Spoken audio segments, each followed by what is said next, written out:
Chapter 731. Kai Wenhui was a typical rich lady. Moreover, she was the wife of Longwen Group's CEO. She was protected by many people and had never been looked down upon. She was still angry about what had happened at the entrance of Xian Garden Hotel.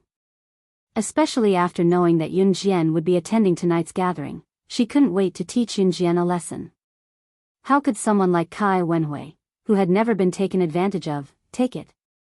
Knowing that Yun Jian would be attending tonight's gathering, she quickly called for her sister, Kai Wenling, to support her. After all, her sister, Kai Wenling, was half the hostess of tonight's gathering. Han Biao looked in the direction of Kai Wenhui's finger and saw Yun Jian, who had spoken so brazenly just now, standing right in front. Yun Jian crossed her arms in front of her chest and curled her lips. She didn't even look at Kai Wenhui. Yun Jian's gaze was fixed on Mr. Ouyang. Similarly, Mr. Ouyang didn't say anything. He was also looking at Yun Jian with a scrutinizing gaze. "It's you again?" Han Biao bellowed at Yun Jian at once when he heard her. Yun Jian's words earlier were a challenge to his authority. Now that he heard that Yun Jian had bullied his wife's sister, Han Biao wanted to kill Yun Jian immediately. Han Biao was the boss of Zhe Province's #1 gang, the Leopard Pack. Therefore, his roar sent chills down everyone's spine. So what if I bullied her? I even killed Su Zhouzheng and annihilated Flying Passage. Do you think I don't dare to bully her? Yun Jian sneered. However, in everyone's opinion, Yun Jian was definitely done for this time. Su Zhouzheng is really dead? Flying Passage is really annihilated? Mr. Ouyang looked at Han Biao with a sinister expression. It seemed like he was asking his last question. What? My brother is dead? After Mr. Ouyang asked the last question, a loud voice suddenly came from the door. Everyone was stunned. Then, a 1.9-meter tall man walked in from the door. His body was as strong as an ox, and his muscles were taut. At first glance, one could tell that he was as strong as an ox. At this moment, the man heard an unbelievable piece of news. He stood upright at the entrance, and his tall figure and rough words sent chills down the spines of everyone present. Needless to say, the voice belonged to Su Zhouzheng's elder brother, Su Zhouming, who was rumored to be working for the kosher mercenaries. At this moment, Su Zhouming, who was standing at the door for the first time, had bloodshot eyes. He stared straight at the scene, his eyes emitting killing intent as if he wanted to kill everyone present. Facing such a murderous Su Zhouming, Han Biao's short body could not help but shudder violently. Afraid that he would be implicated, Han Biao threw Kai Wenhui's matter to the back of his mind. He looked at Su Zhouming and knew that this person was from the kosher mercenaries. He immediately felt a sense of respect for Su Zhouming. A few months ago, Flying Passage was indeed annihilated. Su Zhouzheng was also killed by Falcon Hall. Han Biao said to Su Zhouming. Ah! Su Zhouming immediately howled madly when he heard that. Su Zhouming's eyes were bloodshot. He looked at Han Biao and asked, "Who killed my brother? Speak." Chapter 732. Yun Jian looked at Su Zhouming's wild face and spoke again without fear. "Su Zhouzheng failed to kill me with a sniper, but he severely injured my men from Falcon Hall. Since he dared to hire a sniper, he deserves to die." As she spoke, Yun Jian's eyes sharpened. Her face was calm. Although she had the pretty face of a young girl, Yun Jian's face was filled with endless coldness. If she had not intervened that day, Su Zetian would have died. She was very protective of her own people. Yun Jian admitted that to herself. Since Su Zhouzheng dared to hire a sniper to assassinate her and even injured Su Zetian by mistake, he deserved to die. Then he would have to pay the price, death. Together with Flying Passage, they would all be buried with him. Yun Jian had never regretted killing Su Zhouzheng. She never did anything she regretted. The words Falcon Hall were like an invisible palm that slapped everyone's heads at lightning speed. This young lady, is she from Falcon Hall? Furthermore, those who were able to attend the gathering were undoubtedly the strongest members of a gang or company. If that's the case, this young lady, your Falcon Hall's boss, Rakshasa. Han Biao lived up to his name as the boss of Zhe Province's #1 gang. Although he was not good-looking and short, he had a sharp mind. Although it was hard to believe that Yun Jian was Falcon Hall's boss, Rakshasa. However, based on Yun Jian's behavior and what she said, it was hard to believe. If Han Biao still could not figure it out, then his position as the boss of Zhe Province's #1 gang would be wasted. Falcon Hall's boss? Rakshasa? When everyone heard Han Biao's words, it was as if they had been struck by lightning. They all stood rooted to the ground, dumbfounded. It was as if they had pitied and despised a beggar on the side of the road, but the next second, the beggar had donned the king's clothes and stood at a height that no one could reach. Those who thought Yun Jian was being unreasonable and foolishly admitted that she had killed Su Zhouzheng and destroyed Flying Passage looked at Yun Jian in a different light. What? What? When Yu Xiaodan heard this from afar, she was so shocked that her eyeballs almost fell out. He suddenly found out that the person he had looked down on and even mocked just a moment ago had become the boss of the second strongest gang in Zhe Province in the next second. She was also the legendary boss of Falcon Hall, Rakshasa, who had charged into Flying Passage alone and killed Su Zhouzheng in front of everyone. What kind of feeling was this? Moreover, she was about the same age as his son, but she was already the boss of the second gang in Zhe Province. No matter who it was, they would be frightened and terrified by this sudden feeling of terror. It wasn't just Yu Xiaodan, Yi Kai, Gao Meihan, Dai Qingqing, and Grandpa Kai. All of them were terrified. For a moment, a sense of panic swept through everyone's body, giving people the feeling that they had been hit on the head with a taser. What do you think? Yun Jian sneered. At this moment, the expression on her face did not match the expression she should have at her age. Cold, arrogant, like a king overlooking all living beings. How dare you kill my brother? You're the one who killed him. Go to hell. Go to hell. Arg. Su Zhouming, who was beside her, had already gone mad. He glared at Yun Jian, the murderous intent in his eyes was like a raging fire that could not be extinguished. Chapter 733. Someone sighed to the person beside him. His words were filled with distrust towards Yun Jian. Most of the people present knew about the existence of the Kosha mercenaries. It was the #1 mercenary group alongside the Enhun organization. In today's world, who would dare to provoke the Kosha mercenaries? Moreover, the Kosha mercenaries had just annihilated the Inferno Ring not long ago. Forget about those present daring to provoke such a terrifying mercenary group. Even 10 Panthers pack would not have the guts to challenge Gu Sha mercenaries' authority. This was the difference in strength. How dare you kill my brother? I want you dead. Dead. Su Zhouming's eyes were bloodshot, making his entire eyeball look blood red. Everyone present was shocked by Su Zhouming's murderous aura. For a moment, those who were closer to Su Zhouming quickly hid in the corner. Brother Su Zhouming is your brother and mine. Now that he's dead, I will definitely avenge him. Mr. Ouyang looked at Yun Jian with hatred as he spoke to Su Zhouming. After Mr. Ouyang said that, he continued with a slightly arrogant tone, Brother Su, you're a member of the Kosha mercenaries. Together with the power of my mercenary family, I don't believe that we can't annihilate a mere Falcon Hall. Mr. Ouyang was purely trying to get on Su Zhouming's good side. After all, as a member of the Kosha mercenaries, Su Zhouming's status was higher than Mr. Ouyang's. Mr. Ouyang's words sounded like he was flaunting his status. However, the people present did not dare to say anything. It was not that they did not want to say anything, but they did not dare to. They could only whisper among themselves. I'm going to kill her today. I'm going to avenge my brother. Su Zhouming looked at Yun Jian. Suddenly, he flipped his hands. 2 small knives with the edges pointed downward appeared in Su Zhouming's hands. Seeing this, everyone present retreated 3 feet back in fear. What kind of place was the Kosha mercenaries? It was a place where assassins and secret agents gathered. It could be said that most of the Kosha mercenaries were assassins or secret agents.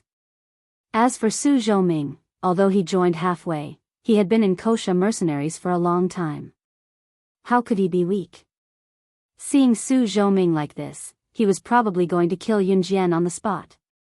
Originally, some people had brought their children to the gathering today in order to make more connections.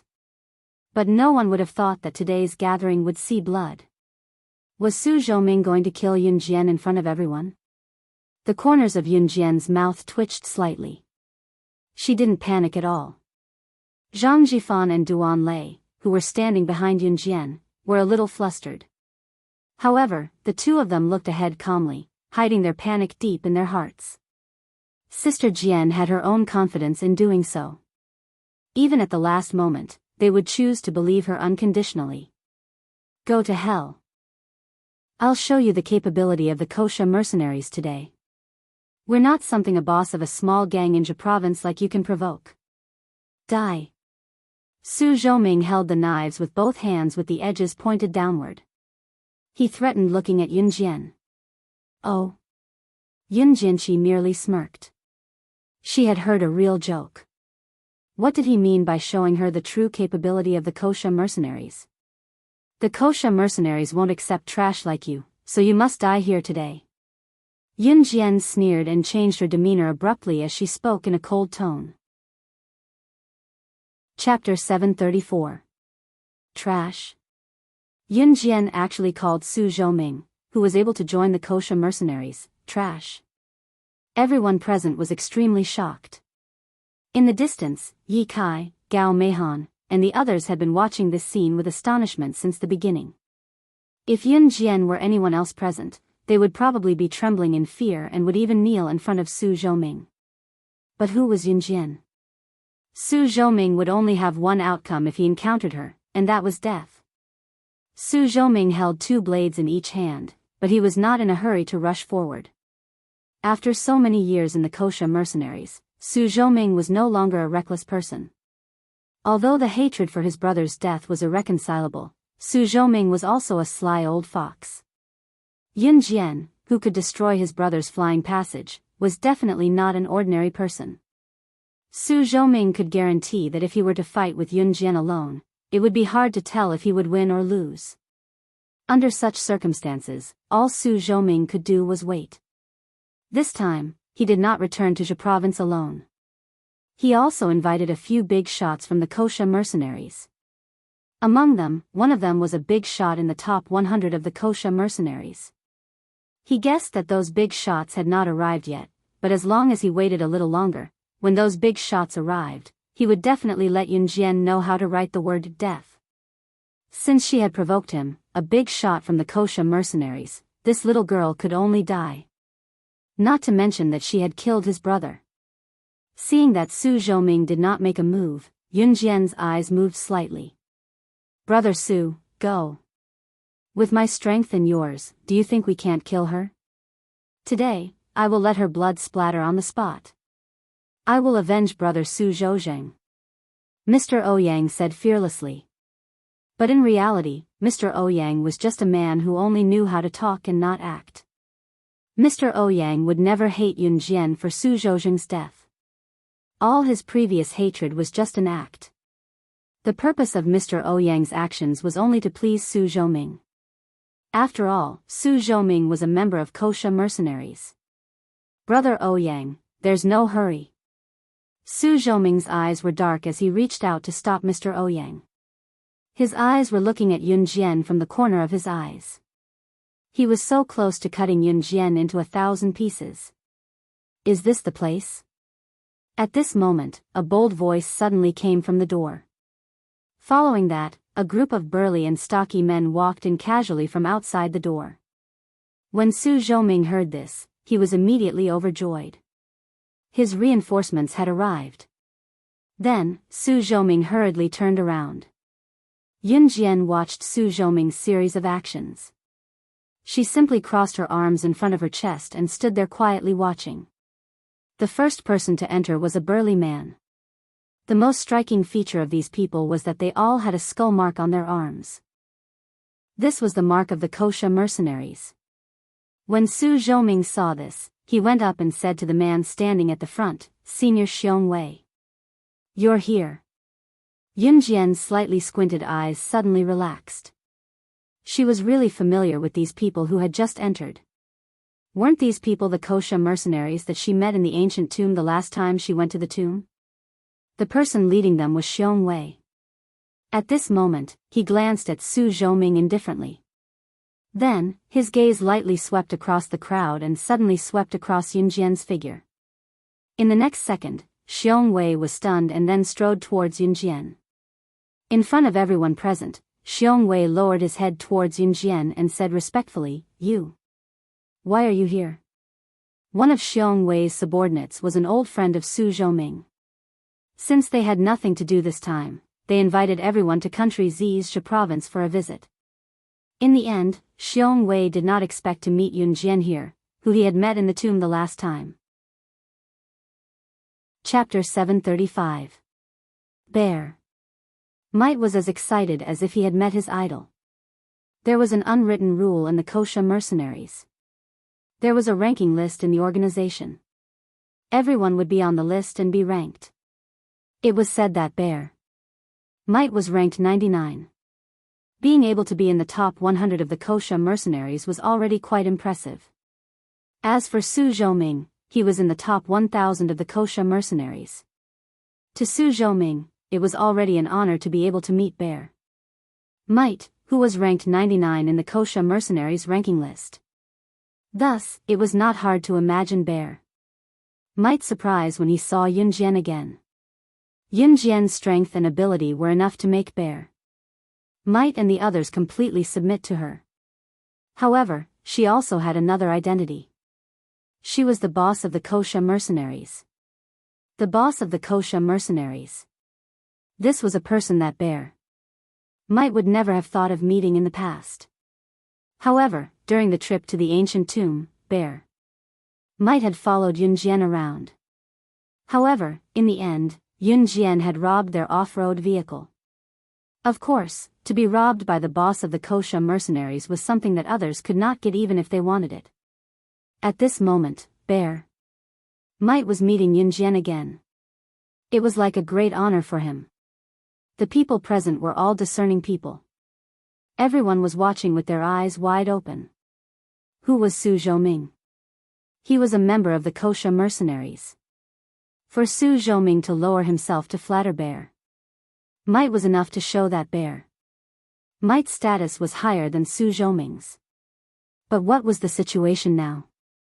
Why did Bear Might, who had a higher status than Su Zhoming, speak to Yunjian in such a respectful tone? The word "sir" was enough to show Bear Might's respect for Yunjian. "I'm here for a party." Yunjian brushed her hair behind her ear and returned a casual smile to Bear Might. She didn't expect to meet them here by coincidence. "As long as you're happy," Bear Might said to Yunjian very respectfully. Su Zhoming and Mr. Ouyang, as well as everyone present, were dumbfounded by this turn of events. What was going on? "Senior Xiong Wei, how did you? Do you know this damned woman?" Su Zhoming pointed at Yunjian and asked Xiong Wei in surprise. Perhaps because Su Zhoming's tone revealed too much disrespect for Yunjian, Bear Might frowned and slapped Su Zhoming, who was over 1.9 meters tall. "Scram! Is she someone you can insult?" When Xiong Wei heard that Su Zhoming was disrespectful to Yunjian, he punched Su Zhoming to the ground. Then, Xiong Wei took out a Browning pistol from his waist and pointed it at Su Zhoming. "You are courting death in front of me," Bear Might said, and was about to shoot Su Zhoming. Su Zhoming dared to insult his Kosha mercenaries' boss to his face. This was simply a slap to the Kosha mercenaries' face in front of others. Don't. We are all on the same side, on the same side." Seeing that Bear Might was really going to kill Su Zhoming, one of Su Zhoming's old acquaintances quickly ran out to stop Bear Might. "Scram!" Bear Might was furious. Su Zhoming was humiliated in front of everyone, so he was unwilling to accept it. Especially a man like him who was insulted like this. Moreover, it seemed that Bear Might and the others would not help him. His brother Su Zhouzheng could not die in vain. Hence, when Su Zhoming stood up, he whipped out 2 small knives with the edges facing downward and charged at Yunjian. The people present were already shocked by the scene just now. At this moment, Su Zhoming suddenly grabbed 2 knives and rushed toward Yunjian. This scene made everyone present unable to react. Yunjian! Dai Qingqing could not help but shout from afar. At this moment, Yunjian stood still. She narrowed her eyes and swung her hand from her pocket at Su Zhoming. A butterfly knife glittering with silver light flew out from her hand. When everyone finally reacted. Chapter 736. Su Zhoming, who was holding 2 small knives with the blades facing downward, looked up at once when he sensed danger and saw the butterfly knives that Yunjian had flung at him. Leopard head, come back. Don't be stupid. Bear Might's subordinate, who was Su Zhouzheng's old friend, shouted at Su Zhoming. Leopard head was Su Zhoming's code name. Although Bear Might didn't tell his subordinates that Yunjian was the boss of the Kosha mercenaries, the subordinates who came with Bear Might today had met Yunjian in the ancient tomb. They had all seen Yunjian's strength. Forget Su Zhoming, Yunjian's ability to enter the cave that no one except Ce, Adam, and Immerse had entered the ancient catacomb where the arrow traps were circulating. Even if everyone here added together, they might not be as strong as Yunjian. That was why this old friend of Su Zhoming's called out. However, Su Zhoming was already blinded by hatred. His brother was dead. Even if he died, he wanted this woman to be buried with him. Su Zhoming grabbed the 2 daggers that were facing downwards and dodged to the side under everyone's shocked and fearful gazes as they retreated in large strides. In spite of it, Yunjian's butterfly knife was too fast and powerful. Although Su Zhoming managed to dodge the fatal blow, he was still stabbed in his left shoulder by the blade. Su Zhoming was only a meter away from Yunjian. However, Su Zhoming's hands that were holding the 2 knives, which were about to rush towards Yunjian, clearly paused. Other than the gangsters, there were also businessmen and politicians present. There were even many people who brought their own children here. However, when everyone saw the sudden change in front of them, they were all dumbfounded. There was blood. There was really blood. Yunjian suddenly stabbed the butterfly knife into Su Zhoming's left shoulder. Her speed was too fast and too fierce. Even Su Zhoming, who was a member of the Kosha mercenaries, was stabbed in the shoulder by Yunjian. He couldn't dodge her attack. Ah! Die! Die! Because he was stabbed in the left shoulder, Su Zhoming's reaction was slow for a moment. Then, he immediately reacted and madly roared at Yunjian while holding 2 small knives. Everyone present gasped. Dai Qingqing, who was standing in the distance, would have rushed over if Grandpa Kai hadn't held her back. However, Su Zhoming, who had been stabbed in the left shoulder, was slightly stunned. To Yunjian, killing him was enough. Yunjian narrowed her eyes slightly. In the next second, she lightly ran forward 2 steps under everyone's gaze. Her pair of slender legs were wrapped in long pants, but it unconsciously gave people a sense of beauty. Just as everyone was mesmerized by her beauty, Yunjian bent her beautiful legs. She lightly stepped on her small feet and dodged to Su Zhoming's left. From the moment Su Zhoming rushed towards Yunjian with the 2 knives in his hands, to the moment Yunjian stabbed Su Zhoming's left shoulder with the knife, until now, only 10 seconds had passed. However, between experts, many things could happen in 10 seconds. In the blink of an eye, Yunjian was 1 step ahead of Su Zhoming. She grabbed the butterfly knife that was stabbed into Su Zhoming's left shoulder. Everyone's eyelids twitched violently. A bad premonition swept through everyone's body. In the next second, they saw Yunjian grab the butterfly knife that was already stabbed into Su Zhoming's left shoulder. She held the butterfly knife and slashed it along Su Zhoming's left shoulder, from his left shoulder to his heart. Ah! Before Su Zhoming could react, the area from his left shoulder to his heart had already been dissected along the way. In the next second, Su Zhoming's eyes widened as he slowly fell backwards. When everyone saw such a bloody scene, they were so frightened that all the hairs on their bodies stood on end. Yun Jian, she actually dared to kill a member of the Kosha mercenaries. Chapter 737. Su Zhoming didn't even realize that he was going to die in Yun Jian's hands. However, everyone present saw it clearly. How old was this little girl? She was at most 16 or 17 years old. But the strength she just displayed couldn't be described with the word shocking. She was actually holding the handle of the butterfly knife that was stuck in Su Zhoming's left shoulder. She pressed the butterfly knife against Su Zhoming's left shoulder, and as if she was cutting tofu, she continuously cut from his left shoulder to his heart. The knife directly stabbed into Su Zhoming's body, from his left shoulder to his heart, and then fiercely stabbed in. Many of the people present were the gang leaders of various cities. Zhe province was a big province, and there were many cities. Even though these gang leaders had experienced a lot of ups and downs, they had never seen such a horrifying technique, holding a knife and cutting across a person's body, and then fiercely stabbing into the person's heart. Yun Jian's technique was terrifying. Even if these gang leaders saw it, they couldn't help but feel terrified. No one present dared to try such a bloody technique. Even these gang leaders who were used to bloody scenes felt terrified. Yun Jian, on the other hand, could kill Su Zhoming so cruelly without even batting an eyelid. Ah! Someone's dead. Someone's dead. Someone was already so frightened that they cried out. At this moment, Yun Jian had already pulled out the butterfly knife from the heart of the already dead Su Zhoming. Then she calmly took out a pack of napkins from her trouser pocket, and gently wiped the blood off the butterfly knife. Ah! Yu Xiaodan was so scared that she screamed out loud, and then she was afraid that Yun Jian would see her, so she desperately covered her mouth with her hand, and her eyes widened until they couldn't be opened anymore. Yun Jian actually killed someone. And most importantly, her method of killing was so cruel. Once she thought about how she used disdainful words to ridicule and attack Yun Jian, Yu Xiaodan felt that she was done for. Ye Kai stared at Yun Jian in disbelief as well. He could not imagine that such a beautiful girl could be fearless when it came to killing.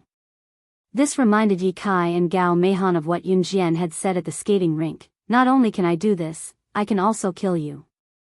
Do you believe me? If Ye Kai and Gao Meihan did not take it seriously when Yun Jian said that to them back then, the feeling Yun Jian gave them now was, you're the one who's going to make a living. She really knew how to kill. She actually dared. Moreover, the people she killed were not ordinary people. They were Kosha mercenaries. For a moment, screams could be heard everywhere. Other than Ye Kai and Gao Meihan, there were also Dai Qingqing, Grandpa Kai, Han Biao, Kai Wenhui, Kai Wenling, and Mr. Ouyang standing in the distance. No one looked at Yun Jian with normal eyes. The scene immediately became chaotic. Bang, bang, bang. At this moment, Bear Might suddenly raised his Browning pistol and fired 3 shots at the ceiling. After the 3 shots, the scene instantly quieted down. If you keep screaming, you'll die right now. Bear Might roared in a rather domineering manner. Everyone was silent. Do you have anything else to say? After speaking, Bear Might turned his head and looked at Yun Jian. Chapter 738. Go back and tell Snake Lizard to remove Su Zhoming's name from Kosha mercenaries. From today onwards, Su Zhoming will disappear from this world forever. Yun Jian looked sideways at Bear Might as she spoke, but the words that came out of her mouth were awe-inspiring. In fact, the skills that Yun Jian had just displayed had shocked Zhang Jifan and Duan Lei. However, what Yun Jian had just said had shocked and bewildered everyone present. Remove Su Zhoming's name from Kosha mercenaries? Who did she think she was? How could she have the ability to speak in Kosha mercenaries? However, due to Yun Jian's strength, no one present dared to take her words lightly. Yes. Bear Might nodded after hearing her words. At this moment, only Bear Might knew the reason. Why could Yun Jian speak in Kosha mercenaries? Of course, it was because Yun Jian was the boss of Kosha mercenaries. The entire Kosha mercenaries belonged to her. What was a mere Su Zhoming to her? Snake. Lizard. Isn't Snake Lizard the subordinate of the boss of Kosha mercenaries? She's also the leader of Kosha mercenaries. Just when everyone was puzzled, a weak voice was heard. When they first heard this voice, everyone present was slightly stunned. Those who were in the underworld would naturally recognize this. However, after this person spoke, there was still an uproar in the crowd. Mr. Ouyang, who had been speaking up for Su Zhoming, did not even dare to make a sound. At this moment, everyone present was thinking, if Yun Jian can even order the leader of Kosha mercenaries, then she must be. Just when everyone present was thinking of this, Yun Jian slightly lifted her feet and walked toward Su Zhoming's corpse. Then, as if she knew what everyone present was thinking, she slowly took out a small airtight container from her trouser pocket. This airtight container was covered with a layer of something, as if it was wrapped to prevent the body fluid from flowing out of the container. Everyone's surprise was thrown to the back of their minds by Yun Jian's actions. Don't even think about guessing my identity. At this moment, Yun Jian's voice was heard again. She curled her lips and squinted her eyes slightly. Her beautiful and delicate face was very delicate. At the same time, she took out the airtight container from the transparent bag. This airtight container was very small, just enough for Yun Jian to hold it in her palm. She opened the airtight container's lid and said, "Because I will be angry." Yun Jian's voice was strange. Yun's voice's strange voice. At this moment, Shiza's mouth. Ants.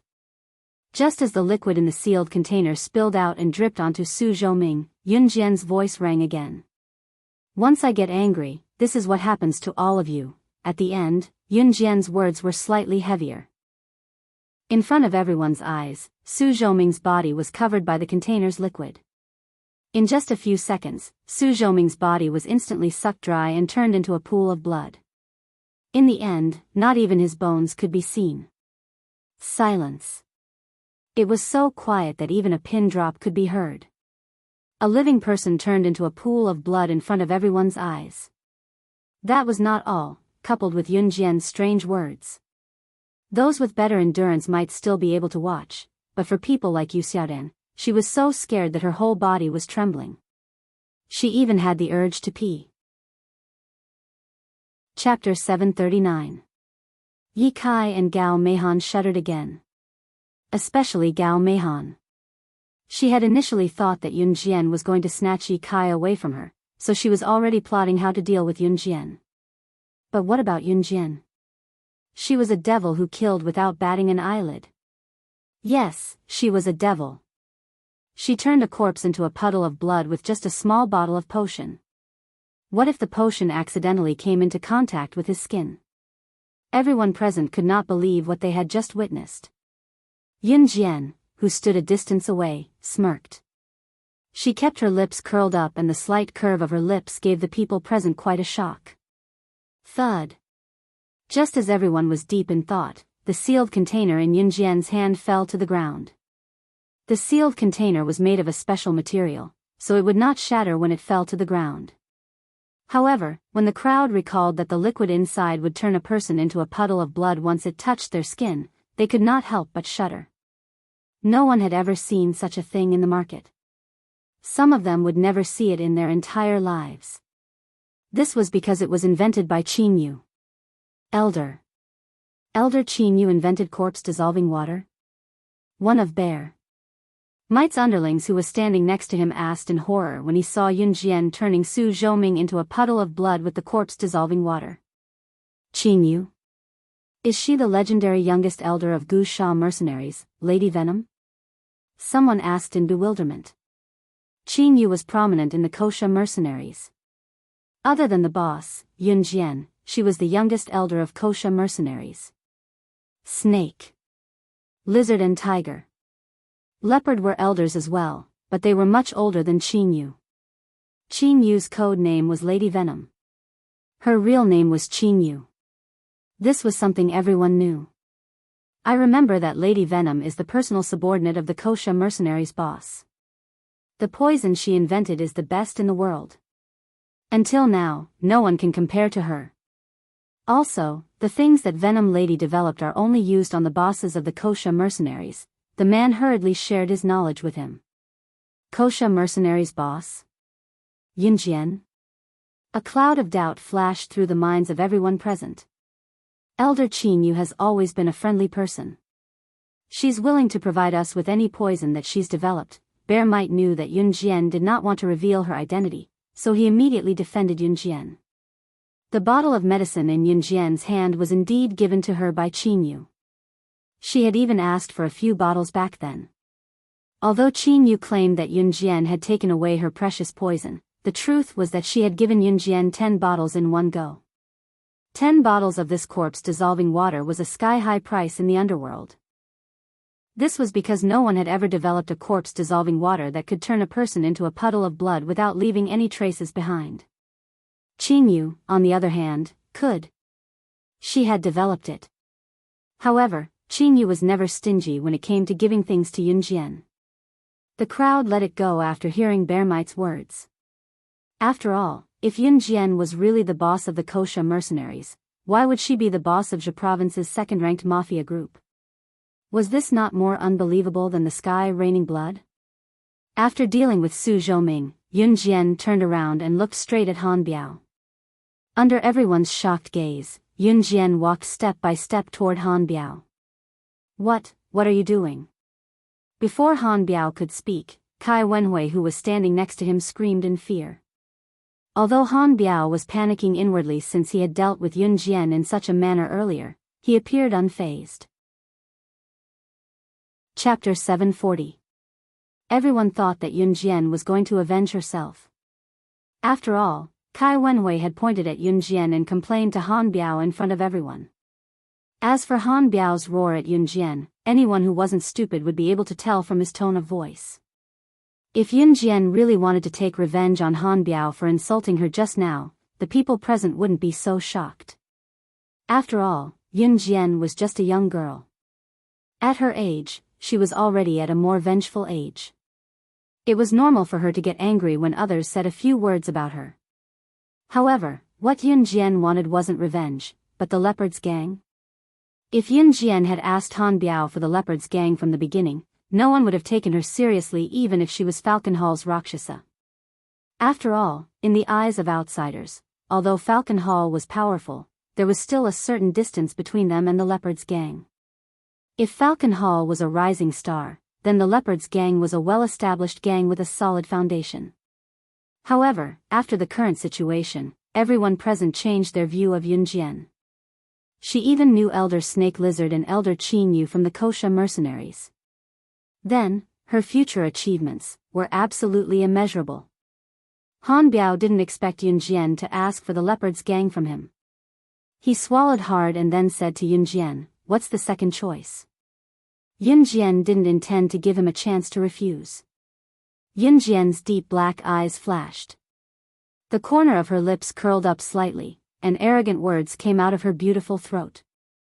The second choice. She purposely stalled for a moment before Yunjian gripped the butterfly knife in her palm. In the next second, the knife in her hand was twirled twice in a nimble motion. Then, Yunjian pulled out a smile. She looked at Han Biao and said, "If I kill you, the Leopard's Gang will still be mine." What a big tone. Everyone present could not help but think so. However, because of Yunjian's previous performance, no one doubted the authenticity of Yunjian's words. Moreover, Yunjian was very familiar with the elders of the Kosha mercenaries. The position of the elders in the Kosha mercenaries was second only to the boss of the Kosha mercenaries. Under the suppression of such a situation, everyone present had no choice but to submit. At this moment, Zhang Jifan and Duan Lei, who had been following Yunjian the whole way, were also shocked. However, in contrast, although the two of them were surprised, they did not reveal their surprise on their faces. In the face of Yunjian's overbearing aura, Han Biao was finally convinced. "All right, Other than agreeing, under such circumstances, what else could Han Biao do? Although Han Biao's looks were unsatisfactory and he was short, he had a clever mind. Although he did not look so powerful on the surface, since he could become the boss of Zhe Province's #1 gang and sit in this position for so many years, he must have his own strong side. Moreover, Kai Wenling was so beautiful, and Kai Wenling's family background was even more outstanding than Han Biao's gang. Han Biao being able to marry Kai Wenling was like a fresh flower inserted in cow dung. Since he was able to marry Kai Wenling, it was enough to see that he was a powerful person. Happy cooperation. Yun Jian narrowed her eyes slightly and said these words in a relaxed manner. All the witnesses present were shocked by Yun Jian's actions. Chapter 741. Han Biao rolled his eyes in his heart, but he still said, "Happy working with you." How was that a happy working with you? Han Biao wanted to die at that moment. The reason why Han Biao agreed to hand over the leopard gang to Yun Jian so easily was because, if he did not agree, Yun Jian would kill him. That was one of the reasons. The biggest reason was that he had heard that Yun Jian had used a similar method to take Falcon Hall under her wing. After Dragon Head Gang was taken under Yun Jian's wing, it became the current Falcon Hall. Yun Jian herself used the name of Falcon Hall's boss, but handed over all the gang's affairs to Su Zetian. If Yun Jian wanted to kick him out of the gang after taking over the gang, Han Biao would consider whether to compromise or not. According to the information Han Biao received, Yun Jian immediately changed the name of Dragon Head Gang to Falcon Hall after she took over. As for Yun Jian, she did not care about the gang's affairs at all. She was merely a figurehead at best. What moved Han Biao even more was that ever since Yun Jian led Falcon Hall, she had single-handedly destroyed the Sky Bridge Gang in less than half a year. She even took over the Sky Bridge Gang in the shortest time possible. This made Dragon Head Gang, which was the current Falcon Hall, one of the last few gangs in Zhe Province, quickly become the second gang in Zhe Province. It was only today that Han Biao realized that Yun Jian's strength was so strong because she knew the Kosha mercenaries' elders. Those were the elders who could directly replace the Kosha mercenaries' boss and directly dispatch the Kosha mercenaries. The facts proved that if Han Biao were to fight with Yun Jian, he would admit that he was no match for her just based on the fact that Yun Jian knew the Kosha mercenaries. Therefore, he might as well go all the way and agree to hand the leopard gang over to Yun Jian. Or perhaps, after becoming Yun Jian's subordinate, she could lead the Panthers gang to greater heights and become the #1 gang in the country, or even step onto the international stage. It had to be said that Han Biao's heart was faintly stirred. Moreover, as long as Han Biao joined an organization and became a member, he would be a loyal and devoted person. His greatest strength was that he would never betray the people in his own organization. Zhang Jifan and Duan Lei, who were standing not far away, were so shocked that they couldn't control themselves. Duan Lei, in particular, had gone through a long journey to make a name for himself in Longmen City with Su Zetian and a group of brothers. But what about Yun Jian? How long had it been? She had taken over the leopard gang without expending a single soldier. Yun Jian's appetite was indeed huge. That was what everyone present thought. But at the same time, they couldn't help but add a sentence in their hearts: Yun Jian may have a big appetite, but she has such strength, so why should we be afraid? The rest of the gathering went smoothly. Of course, due to what happened earlier, those who were fearful left early. People like Yi Kai, Gao Meihan, and the rest had left long ago. Dai Qingqing, on the other hand, continued to talk to Yun Jian fearlessly with Grandpa Kai. The leopard gang was not like the Dragon Head Gang back then, so it would take some time for Yun Jian to take the leopard gang into her Falcon Hall and change all the leopard gang's territories and members into Falcon Hall. Yun Jian was not afraid that Han Biao would go back on his word. Based on the current situation, it was Han Biao who was afraid that Yun Jian would go back on her word.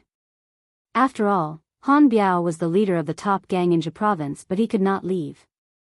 With Yun Jian around, as long as he was not an idiot, he would definitely join Falcon Hall. Chapter 742. After the gathering ended, Han Biao gave Yun Jian his contact and Yun Jian brought Zhang Jifan and Duan Lei for supper. Other than Zhang Jifan and Duan Lei, Yun Jian also brought Dai Qingqing, Grandpa Kai, Bear, Might, and the rest. Bear Might was flattered to be invited to supper by Yun Jian. Others did not know, but Bear Might was aware of Yun Jian's identity. When Yun Jian learned from Dai Qingqing that there was a seafood barbecue stall nearby, she led the group there without hesitation. When he saw Yun Jian leading the group into the seafood barbecue stall, Bear Might could not help grinning. It turned out that the boss of Kosha mercenaries would bring them to the stall for barbecue too. Looking at how Yun Jian ordered the menu skillfully, Bear Might could not help grumbling inwardly. So the boss of Kosha mercenaries, the richest woman in the secret agent and assassin world, would actually eat the food sold by such a stall. After supper, Yun Jian returned to Xian Garden Hotel with a stomach full of grease. Yun Jian went home early the next morning.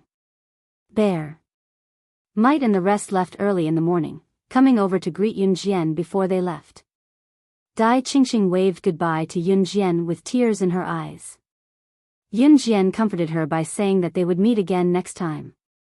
They would indeed meet again next time. Since the Panthers Pack's headquarters was here, Yun Jian had to go through a lot of procedures to take them under her Falcon Hall. Especially since Han Biao was from here, Yun Jian would definitely have to travel back and forth in the future. With Dai Qingqing sending them off, Duan Lei drove off with Yun Jian and Zhang Jifan in his car. After about 2 hours of driving, Duan Lei drove Yun Jian and Zhang Jifan back to Longmen City.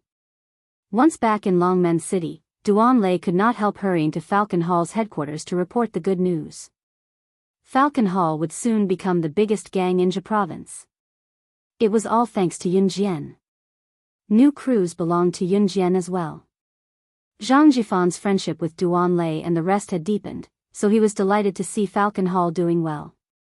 After all, the wider Falcon Hall's future path was, at the same time, a representation of how powerful New Cruz's backing was. It was noon when Yun Jian returned home. Winter had left quietly as the beginning of spring enveloped the city. It was noon when the sun was shining. The temperature during the day was comparable to summer's rain. Yun Jian returned home under the warm sun. Once she entered, Yun Jian saw Lan Su helping Adam down the stairs. Yun Jian, you're back. When she saw Yun Jian, Lan Su had forgotten that Adam was heavily injured and could not walk alone. Lan Su accidentally let go of his hand. Oh my, what the hell? What are you doing? Is this how you serve a patient? Adam's lips twitched exaggeratedly. I'm sorry, I forgot. Lan Su quickly held Adam's hand again and helped him down the stairs gently.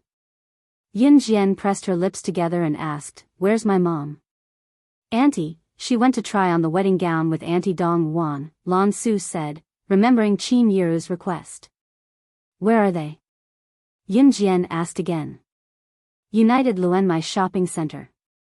"Young mistress, you can go take a look." Adam held his leg and slowly walked down the stairs with Lan Su's help.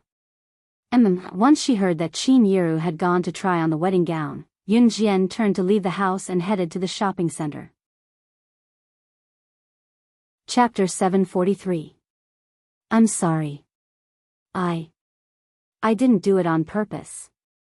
Lan Su's awkward voice could be heard faintly. It was Lan Su's first time serving someone. She had always been the one being served in the past. Even when the shaman tribe had declined in Yulong mainland, Lan Su was not reduced to the point where she had to serve someone. Perhaps it was because she felt that she had let Adam down, so Lan Su could be said to be extremely tolerant of Adam. Stupid woman. After hearing Lan Su's words, Adam, who was about to criticize Lan Su, loosened his mouth and finally spat out these 3 words. On the other hand, Yun Jian was already on her way to United Luenmai Shopping Center. United Luenmai Shopping Center, as the name suggested, could buy most items in Longmen City. While there were not many shops selling wedding gowns, there were a few of them in United Luenmai Shopping Center. In Longmen City, United Luenmai Shopping Center was considered one of the bigger shopping platforms. Yun Jian did not know which shop Qin Yiru and Dong Wan had gone to, but Yun Jian was patient enough to look for them. Due to the hot weather at noon, Yunjian only wore a white hoodie with long sleeves. The pure white sweater on her body added a sense of youthfulness and delicateness to her. Those who did not know would think that Yunjian was just a young girl brimming with youthfulness when they passed by and saw Yunjian. Yunjian had yet to find Qin Yiro after walking around several wedding gown shops in United Luenmai shopping center. She was not in a hurry either. The day before yesterday, which was Friday night, Yunjian heard from Qin Yiro that she would be attending a high school reunion with Dong Wan this afternoon. Yunjian could guess that Dong Wan was probably free today and had applied for leave to attend the reunion. Once it was over, she would accompany Qin Yiro to pick out a wedding gown. Dong Wan was a high-ranking official, so she usually did not have time. It was probably because she had not started work these few days that Dong Wan and Qin Yiro went to the reunion first upon returning from the countryside and went shopping in the afternoon to pick out a wedding gown for Qin Yiro. May 21st was Qin Yiro and Gu Yunjian's wedding date. It was already March now, just over 2 months away from the wedding date. It was already considered late for Qin Yiro to pick out a wedding gown now. Unfortunately, Gu Junjian had been busy with military affairs these few days. Yunjian also knew that Gu Junjian did not have time to accompany Qin Yiro to pick out a wedding gown. Since Dong Wan was free today, she naturally did it on behalf of Gu Junjian. Just as she thought of this, Yunjian turned a corner. When she looked up, she inadvertently saw Qin Yiro standing in the distance. Dong Wan was also standing beside Qin Yiro. Yunjian slightly restrained her expression and was about to walk over with a smile when she saw a group of people standing in front of Qin Yiro and Dong Wan in the distance. Qin Yiro and Dong Wan did not enter the wedding gown shop. The group of people standing in front of Qin Yiro and Dong Wan looked to be about the same age as the two of them. A woman who stood at the front was lecturing Qin Yiro in a loud, glib voice, "Don't be like this. I was wondering why the two of you left after attending the reunion. It's a reunion after all. Everyone went to karaoke in the afternoon, but the two of you left and even said that you had something to do. If we didn't take this path to the karaoke, we wouldn't have seen the two of you. It's not easy for classmates to gather together. The two of you are really, also, Qin Yiro, didn't you drop out of high school halfway through? Aren't you already married? Now you're here to pick out a wedding gown. Are you planning to get married again?" Chapter 744. Even the passers-by on the street could not help but stop and turn to glance at Qin Yiro when they heard the woman pointing at Qin Yiro and saying that she was planning to remarry. No matter which era it was, people who remarried would always be gossiped about. Especially at Qin Yiro's age, if this woman stood on the street and said that she was planning to remarry, some passers-by would definitely overthink. If it was accidentally overheard by acquaintances, it would spread like wildfire. Even if it was a good thing, it would become a bad thing. "Yang Whiting, that's enough. You were the one who talked the most in high school. What does Yira's life have to do with you?" Before the woman could finish, Dong Wan refuted her with a frown in front of everyone. Compared to her high school self, Dong Wan was more mature now, but a person's personality would not change. When someone pointed at Qin Yiro, Dong Wan would stand up for Qin Yiro as usual. Qin Yiro had a weaker personality. Dong Wan was the reason why she was not bullied by the troublemakers in high school. Dong Wan was a true career woman. She was a high-ranking official now, so she was naturally capable to reach her current position.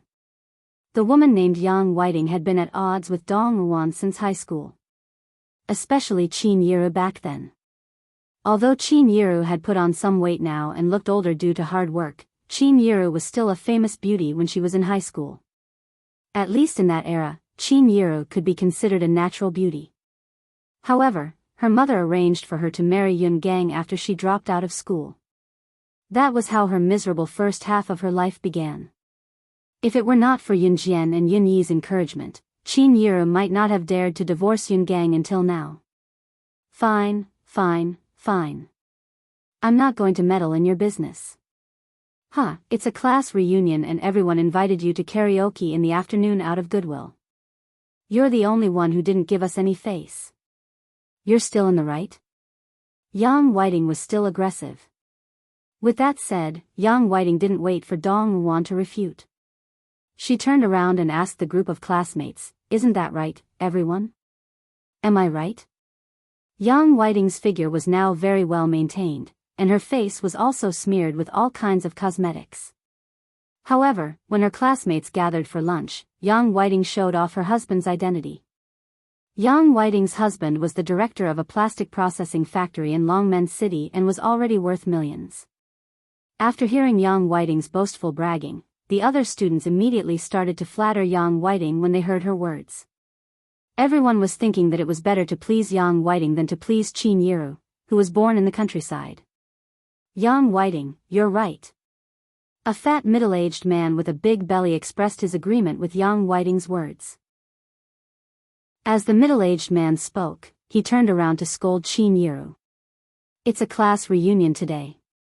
If both of you really have something to do, we won't scold you for leaving so early. But if you don't even want to go shopping with us, you should have said it earlier. We don't lack the two of you." It was a nice reunion, but look what happened now. You've made us unhappy too. You're the ones who are happy now, aren't you?" The middle-aged man's words were getting more and more ridiculous as he spoke. Qin Yiru had already planned to come out early to settle on her wedding dress today. Chapter 745. Qin Yiru could not come up with any explanation. She had a weak personality to begin with. Yang Whiting and this middle-aged man were famous blabbermouths when Qin Yiru was in high school. In the words of that time, even dead things could be said to be alive. Today's matter was actually very simple. Dong Wan took the whole day off today. Dong Wan was supposed to go to work now. Dong Wan was a high-ranking official, so it was not easy for her to take a day off. Therefore, Qin Yiru made arrangements early in the morning. After she and Dong Wan attended the class reunion in the afternoon, they would go to a few bridal shops in the Lianmei shopping center to try on wedding dresses. It was best to decide on the wedding dresses. After all, it was almost the wedding date. However, Qin Yiru did not expect that when she and Dong Wan bid farewell to everyone in the afternoon, she simply said that she had something to do in the afternoon and could not go to the karaoke with her classmates. In this era, there were only a few kinds of class reunions in middle school and high school. Either everyone gathered together for a meal, then went to karaoke in the afternoon and went home in the evening. Qin Yiru did not expect that after she and Dong Wan left, they would actually meet this group of classmates who were having a class reunion in the Lianmei shopping center. This was originally not a big deal. However, after Yang Whiting and the pot-bellied middle-aged man, it became Qin Yiru and Dong Wan did not want to attend the class reunion with them.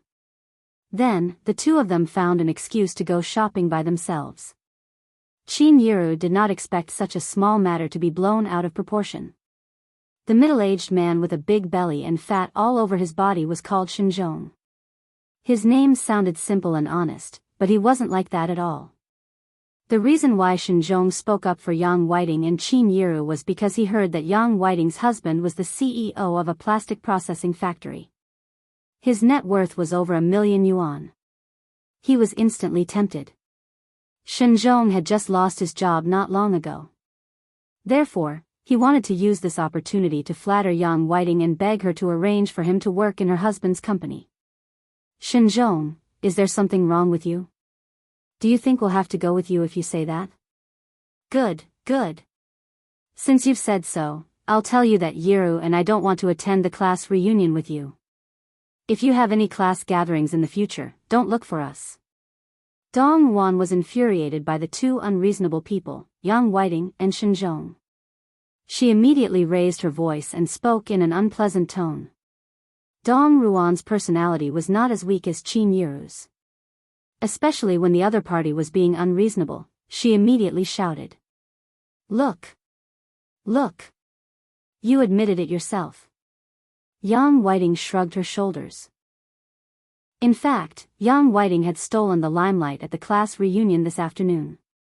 Yang Whiting felt that Dong Wan and Qin Yiru were the two most useless people in the class. That was why the two of them were in a hurry to leave right after lunch. When Yang Whiting was in high school, she had a small conflict with Dong Wan and Qin Yiru. Therefore, it was actually Yang Whiting who led them here today to bump into Qin Yiru and Dong Wan, who came to United Luenmai shopping center to pick out wedding dresses. Her motive was obvious as well. She wanted to embarrass Dong Wan and Qin Yiru. Yang Whiting had no idea that Dong Wan was now a high-ranking official in Longmen City. Otherwise, Yang Whiting would not have dared to insult Dong Wan and Qin Yiru in front of everyone even if she wanted to. So what if my mom and Auntie Dong admitted it? I'm the one who told them not to stay too long with trash before they came. Is that wrong? Yun Jian's melodious voice rang out just as Yang Whiting was in high spirits. Chapter 746. Yun Jian listened from the side and figured out the whole story. Yang Whiting was here purely to cause trouble for Qin Yiru and Dong Wan. As Yun Jian spoke, she was already strolling over. She had just returned from Hang City. After knowing that Qin Yiru had gone to pick out a wedding dress, she wanted to rush over to accompany Qin Yiru. She did not expect to encounter such a situation. Yun Jian knew Qin Yiru very well. One should not be too weak, or else one would be bullied. That was true, but Qin Yiru was weak. She would never brag in front of others. Even if Yun Jian was the director of new crews, Qin Yiru would not brag in front of others because she was not that kind of person. That was why Yang Whiting came to bully her. Although Yun Jian did not like Qin Yiru's weak personality, there was nothing she could do. The only thing she could do was to protect Qin Yiru and not let others bully her. Just as Yun Jian finished speaking, everyone present twitched violently. By the time they came back to their senses, Yun Jian was already in front of them. Trash? Who are you talking about? Yang Whiting shrieked when she heard that. She was dressed fashionably and even had bright red nail polish on her hands. However, when she heard Yun Jian's words, Yang Whiting could not hold it in anymore. You're the bastard child of Qin Yiru and the man she dropped out of high school to marry, right? Haha. Who are you calling trash? Yang Whiting loved to curse when she was young. Now that she heard Yun Jian call them trash, she did not hold back at all. Everyone present was Qin Yiru's high school student. When Yun Jian called them trash, she included all of them.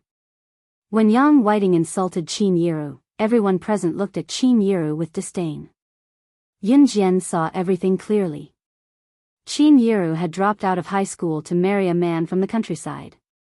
Everyone present thought that Qin Yiru was a poor village woman who lived in the countryside, someone who would never be able to make a name for herself. Therefore, no one bothered with her during the class reunion in the afternoon. Some of them even mocked Qin Yiru jokingly. If Dong Wan had not replied for her, Qin Yiru would not have known how to answer. I'll talk to whoever responds to me, Yun Jian replied faintly with a cold glance at Yang Whiting. Yun Jian ignored Yang Whiting and went over to take Qin Yiru's hand, telling Qin Yiru and Dong Wan, Mom, Auntie Dong, let's go. As she spoke, Yun Jian was about to pull Qin Yiru and Dong Wan into the bridal gown shop. You. Yang Whiting was rendered speechless by Yun Jian's words. Seeing that Yun Jian was about to pull Qin Yiru and Dong Wan away in the next second, Yang Whiting was enraged. Her eyes then landed on the signboard of the bridal gown shop. It's Jelly Bridal Gown Shop. This is the biggest bridal gown shop in Longmen City. The lowest price for a bridal gown is tens of thousands. Can you guys afford it? Yang Whiting could not help shouting when she saw that Yun Jian and her friends were about to enter the shop. As Yang Whiting spoke, she did not forget to boast, when I got married to my husband, we bought our bridal gowns here. They cost 30,000 apiece. I said it was too expensive, but he insisted on buying them for me. Heh, I really can't do anything about him. Yang Whiting began to indulge in her own ego as she spoke. Mo-sen, buy all the shops in United Luenmai shopping center. Just as Yang Whiting was feeling smug, a rich and pleasant male voice rang out. Yun Jian turned around abruptly when she heard the familiar voice. Chapter 747. Everyone was stunned by Si Yi's sudden appearance. Yun Jian narrowed her eyes slightly. Qin Yiru and Dong Ruan did not expect Ce to show up out of the blue. What surprised them the most was that Ce had addressed the person as mother-in-law. The term mother-in-law was undoubtedly referring to Qin Yiru. Ce did not mention future mother-in-law, which meant that Ce had set his mind on Yunjian and would not allow Yunjian to go back on her word. In contrast to Qin Yiru and Dong Ruan's reaction, Ong Whiting and the rest had never seen Ce before. Especially Yang Whiting. When she realized that the mother-in-law Ce was referring to was Qin Yiru, she laughed sarcastically. Mother-in-law?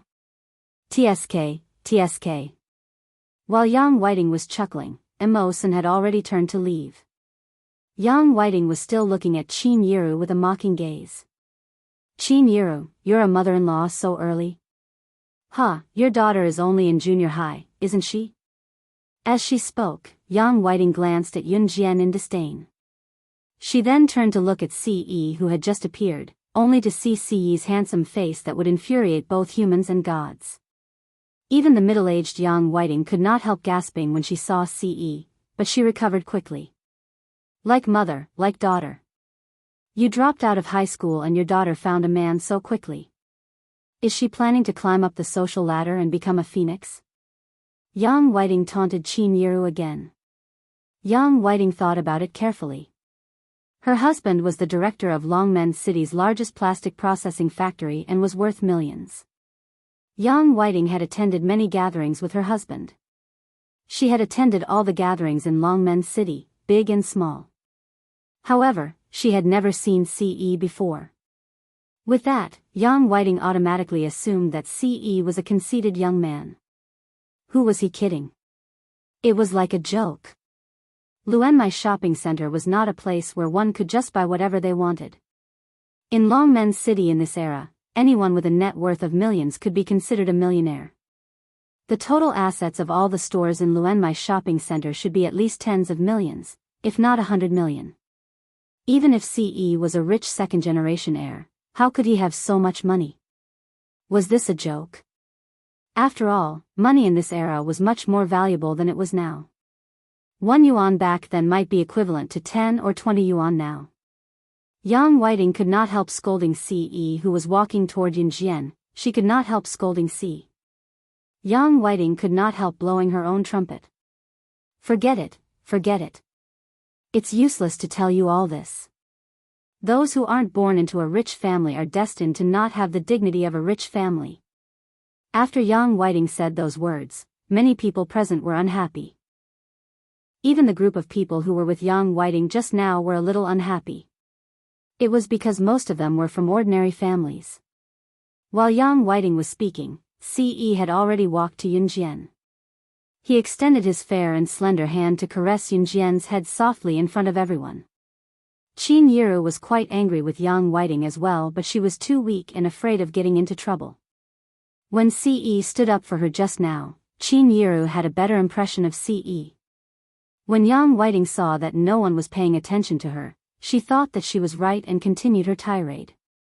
When Yang Whiting thought that Ce, Yunjian, and the rest had all listened to her, Ce merely caressed Yunjian's head without even looking at her. Chapter 748. Ce did not even look at Yang Whiting. Instead, he called her a piece of trash. Was he not referring to her when he called her a piece of trash? Yang Whiting was close to vomiting blood from anger. Yunjian had called her a piece of trash just now, and now even Ce who had just arrived was calling her a piece of trash. Yang Whiting was so angry that her whole body was trembling. Her husband was the director of Longmen City's plastic processing factory. No matter how useless she was now considered a member of a wealthy family. What about Yunjian and Ce? Both of them had called her a piece of trash. It was already good enough that Yang Whiting did not vomit blood from anger. Yunjian nodded faintly as she lifted her head to look at Ce's flawless chin. Qin Yiru, who stood aside, was extremely comforted. She might have thought that Ce was a pitiful child without a mother or father since he was young. Now, Qin Yiru had already treated Ce as one of her family and her future son-in-law from the bottom of her heart based on how he was protecting Yunjian. Piece of trash. Piece of trash your head. Just as Yang Whiting could no longer hold back her laughter, Mo Sen's voice came from beside her. Mo Sen's voice came from the side again. Young master, I've already bought all the stores in the United Luenmai shopping center at 10 times the price. 10 times the price. Before Yang Whiting could curse, she was drowned out by Mo Sen's voice. And now, everyone was stunned on the spot. 10 times the price? He had bought all the storefronts in United Luenmai shopping center? Was this a joke? Or was this man who called CE young master just acting along with CE's act? Do you think it's that easy to buy the storefronts here? Do you think all the shopkeepers here are willing to give you their storefronts? Do you even have the money? Yang Whiting did not believe that CE had so much money on hand. After all, some of the shopkeepers here were unwilling to hand over their storefronts to others. Some of them had business and could recoup their losses and even earn a lot of money. Why would they give their storefronts to others so easily? Of course, if CE really had 10 times the sum of all the shopkeepers in United Luenmai shopping center, it was not impossible to buy all the storefronts here at 10 times the price. After all, no shopkeeper would be dumb enough to sell their storefronts to others for 10 times the price and save them years of hard work. After all, they could do something else immediately after taking the money. They could even look for new storefronts. What's more, it was 10 times the money. It would be a waste not to take it. The problem was to buy all of the storefronts in Luenmai shopping center was bought over 100 million Chinese yuan, a few hundred million yuan. In 1999, how many families of households of the entire Luenmai Yang? Forget taking out so much money at once, it was still unknown if the total assets of Longmen City's tycoons combined could even reach 100 million. Just as Yang Whiting was about to mock Yunjian and CE in front of everyone, she suddenly saw a plump figure. Yang? Manager Yang? Yang Whiting looked at the fat figure that suddenly appeared in surprise. She immediately remembered that when she participated in a large-scale project with her husband last time, she happened to see this man suddenly running over from the other side. The man who suddenly appeared was the manager of United Luenmai shopping center, surnamed Yang. However, just as Yang Whiting thought of this, she saw manager Yang go around her, lock onto Mo Sen's figure, and run towards him. After that, manager Yang bowed his head and attached a card to Mo Sen in front of everyone. You keep it well. 300 million yuan has been credited to your account. 3 days later, I will negotiate and contact all the shops to leave the goods behind and move out of here. 300 million RMB had been deposited into the account. Chapter 749. It was not just Yang Whiting. Even Shinzhong, who had spoken up for Yang Whiting just now, as well as all the high school classmates who had never looked Qin Yiru in the eye. Everyone was rooted to the spot, dumbfounded as they stared at manager Yang and Mo Sen, who had appeared out of nowhere. Finally, they shifted their gazes to CE. Everyone present was in disbelief. 300 million yuan. This man who looked young, at most 20 years old, was actually able to fork out 300 million yuan. It had only been a short while since CE had sent Mo Sen to buy all the storefronts in United Luenmai shopping center. This also pointed to another point: CE's subordinate, Mo Sen, had hundreds of millions of yuan in his pocket at all times. Heavens! Some of the top tycoons in Longmen City only had a few hundred million yuan in total assets. Moreover, even these tycoons might only have a few million in their pockets. What about CE? He had offered 300 million yuan in one go. This meant that CE's total assets were far more than this amount. Although CE was not Qin Yiru's biological child, everyone present was certain that he was serious about this, judging by how CE treated Yunjian. This meant that such a rich son-in-law would become a family with Qin Yiru sooner or later. Yang Whiting calmed down after her initial shock. For a moment, she was overwhelmed by a feeling of indignation. This money was not earned by Qin Yiru's daughter. Moreover, even if CE was Qin Yiru's future son-in-law, he was not now. Moreover, no one present could tell what would happen in the future. Perhaps such a rich son-in-law would not like Qin Yiru's daughter anymore? Qin Yiru would still be penniless. As Yang Whiting had a conflict with Dong Wan and Qin Yiru in high school and she was a vengeful person, she could only console herself in the face of such a reality. Just as Yang Whiting could no longer hold herself back and was about to slip away with her classmates, Manager Yang's voice rang out again. Manager Yang's surprised voice rang again. New Cruises Director? Why are you here? What? New Cruises, Director? Could it be CE? Bewilderment flashed across everyone's mind. Could CE be New Cruises Director? Everyone present turned to look at Manager Yang in surprise. Instead, Steward Yang was walking towards CE. He was New Cruises Director. Yang Whiting's heart skipped a beat. It was the kind of shock that came from fear. Who did not know the title of New Cruises Director?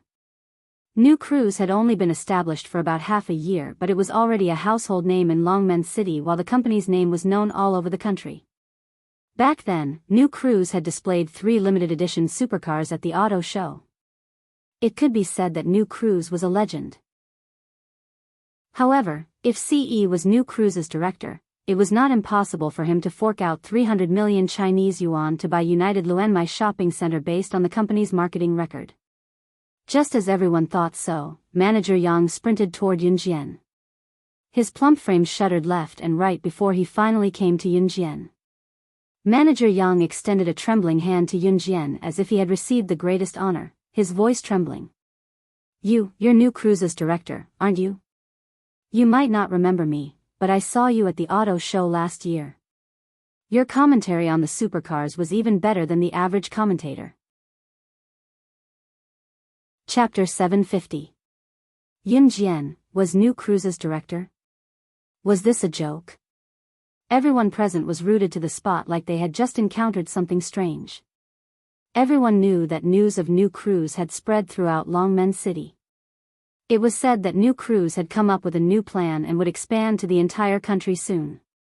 In an era as advanced as modern technology, car marketing companies like New Cruise were gradually going downhill. Perhaps New Cruise was still developing in Longmen City, but the government had begun to support the car marketing project. In other words, it was only a matter of time for New Cruise to expand out of Longmen City and into the entire country.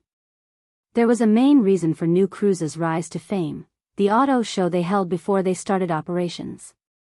In the entire Z Nation, which company could produce 3 limited edition supercars at once? To put it bluntly, New Cruise's director was rich. Therefore, when everyone present heard that the rumored director of New Cruise was Yunjian, they were all stunned. Not a single one of them looked ordinary. Except for Qin Yiru, Dong Wan, CE, and Immerse, who already knew about it. Currently, New Cruise was indeed going downhill and its future was immeasurable. That was why Manager Yang of United Luenmai Shopping Center spoke to Yunjian in such a respectful manner. No, how is this possible? Qin Yiru, your daughter is New Cruise's director? How? How is this possible? Yang Whiting was wearing a pair of bright red high heels, but she took 2 steps back in the opposite direction and looked at Qin Yiru with a terrified gaze. This Shenzhong, who had helped Yang Whiting to insult Qin Yiru just now, the pot-bellied, plump middle-aged man who stood behind Yang Whiting, was in disbelief as well. At this moment, other than disbelief, Shenzhong was filled with deep regret. Qin Yiru's daughter was New Cruise's director. Who would have thought of something like this? Shenzhong had tried to please Yang Whiting purely because he had lost his job and wanted to get a job in her husband's company. And the result? He had offended the mother of the director of New Cruise. She had long heard that New Cruise's employees' monthly salary was higher than any other company or place in Longmen City. Of course, Shenzhong wanted to go in, but he couldn't. But at this moment, Shenzhong rolled his eyes and thought of another way. Just as Yang Whiting and Shenzhong spoke, Steward Yang was already staring at Yunjian. He reached out his hand as if waiting for Yunjian to reach out and shake his hand. Yes. Yunjian responded to Manager Yang under everyone's expectant gazes. However, just as she was about to shake Manager Yang's hand, it was grabbed by CE. Steward Yang originally lowered his head and sincerely wanted to shake Yun Jian's hand, but when he realized that Yun Jian did not reach out to shake his hand for a long time, he raised his head slightly. Once he did, Steward Yang's plump frame shuddered violently, and so did his body, as if he had seen something terrifying. He almost lost his footing from the shock and almost fell to the ground. Everyone present clearly saw Manager Yang's reaction, so they were all very surprised and bewildered. Following Steward Yang's angle, they saw CE glaring at him coldly. Chapter 751. CE's stare sent chills down Manager Yang's spine. He swallowed his saliva and didn't dare to extend his hand towards Yun Jian. In spite of it, Manager Yang's gaze was fixed on Yun Jian. Of course, he was looking at her with admiration. Can you give me your phone number? It'll be easier to contact you in the future. Manager Yang suddenly thought of something. He quickly took out his phone with trembling hands and asked Yun Jian. For someone of Manager Yang's status, the people he interacted with were all big bosses of the same status. Moreover, in 1999, mobile phones had started to enter the market. Communication devices such as mobile phones and pagers had already become popular among the big bosses. Sure. Yun Jian smiled and was about to take her phone out of her pocket. No. However, before Yun Jian could take out her phone, CE's mellow voice came from behind Yun Jian. Manager Yang's body shrunk when he felt CE's murderous gaze. He didn't know why, but this man gave him the feeling that if he asked for Yun Jian's number, he would kill him without hesitation. Therefore, Manager Yang shrunk his fat body and stuffed his phone back into his pocket. Clang. Manager Yang swallowed his saliva and shrunk his body before continuing. Pretend I didn't say anything. Even Qin Yiru and Dong Wan, who were standing aside, could not help twitching their lips when they saw the scene. Dong Wan, on the other hand, was amused. Based on Dong Ruan's understanding of CE, ever since CE's mother passed away, this child had started to hate the world. CE's mother was Dong Ruan's biological sister. Dong Wan naturally felt sad when she saw CE's reaction. She was originally worried about CE. What would happen to this child in the future? However, Dong Wan had finally gotten over it. Look, she didn't have to worry anymore. Her stupid nephew, who was an emotional idiot, would probably give her a grandnephew in a few years' time. When she retired in her old age, she would take a stroll with Yiru. She could even find time to hug her grandniece. Most importantly, by then, she and Qin Yiru would really become in-laws. Although there were many layers of relationships, they could still be considered as in-laws. When Yun Jian saw that CE didn't agree, she immediately smiled and refused to give Steward Yang her number. Yun Jian turned to look at Qin Yiru, pursed her lips, and said, "Mom, let's go in. I'm free in the afternoon, so I can accompany you to shop."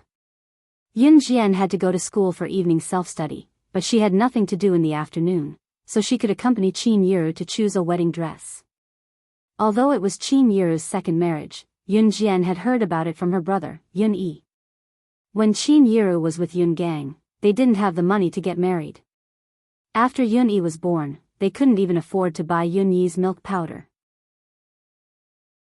At that time, Qin Yiru didn't have any milk, so Yun Yi was all skin and bones from starvation when she was young. When the original owner was 2 years old, Qin Yiru and Yun Gang had their wedding. However, this so-called wedding didn't have a wedding dress, only a pitiful amount of dowry. Qin Yiru's mother-in-law, Lu Lanhua, was a stingy person, so the villagers only invited a few families to have a meal and made do with it. In this day and age, people who drove cars to get married were the wealthiest people in the world. Chapter 752. Oh, okay. Qin Yiru snapped out of her shock and answered Yun Jian at once. Other than Dong Wan, who was her best friend for life, Qin Yiru really did not think much of her high school classmates. Of course, the reason Qin Yiru did not fight back when she was bullied was not because she was a saint but because she was afraid of getting into trouble. To Qin Yiru, cowardice was her most obvious weakness. Nevertheless, it did not mean that Qin Yiru did not hate others at all. She was human too. She would usually hate or detest someone, but she would not voice it out for someone like Qin Yiru. She would only keep her thoughts hidden in the depths of her heart. Now that Yun Jian was successful and capable, it was Qin Yiru's greatest satisfaction and pride. Let's go, Qin Yiru promised Yun Jian and was about to turn to call Ce. It was evident that Qin Yiru was treating Ce as her real son-in-law. Puppy love was not a good thing. Qin Yiru agreed with that. To Qin Yiru, if Xiao Jian and Xiao Yi met someone decent, Qin Yiru would not object. On the contrary, she would support them wholeheartedly. After all, Qin Yiru was someone who got married and got pregnant early. What she did was not considered puppy love. When she married Yun Gang, Qin Yiru had never fallen in love. Of course, it was not impossible that Qin Yiru had fantasized about Yun Gang for a period of time. Since what happened later, however, no matter how many fantasies Qin Yiru had, they were all gone now. It was fortunate that she was able to meet Officer Gu while she was still alive. Once she thought of Officer Ge's tolerance and like-minded personality, Qin Yiru looked forward to the days ahead. Yes, let's go. Ce agreed to Qin Yiru's request. Then, he smiled and grabbed Yun Jian's hand as they walked into the bridal shop named Jelly. Seeing this, Emosen wanted to follow in.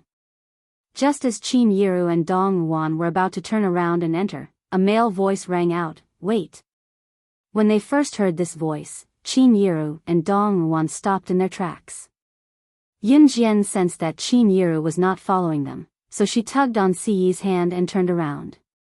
Shenzhong, who had been criticizing Qin Yiru along with Yang Whiting, called out to stop Qin Yiru and Dong Wan.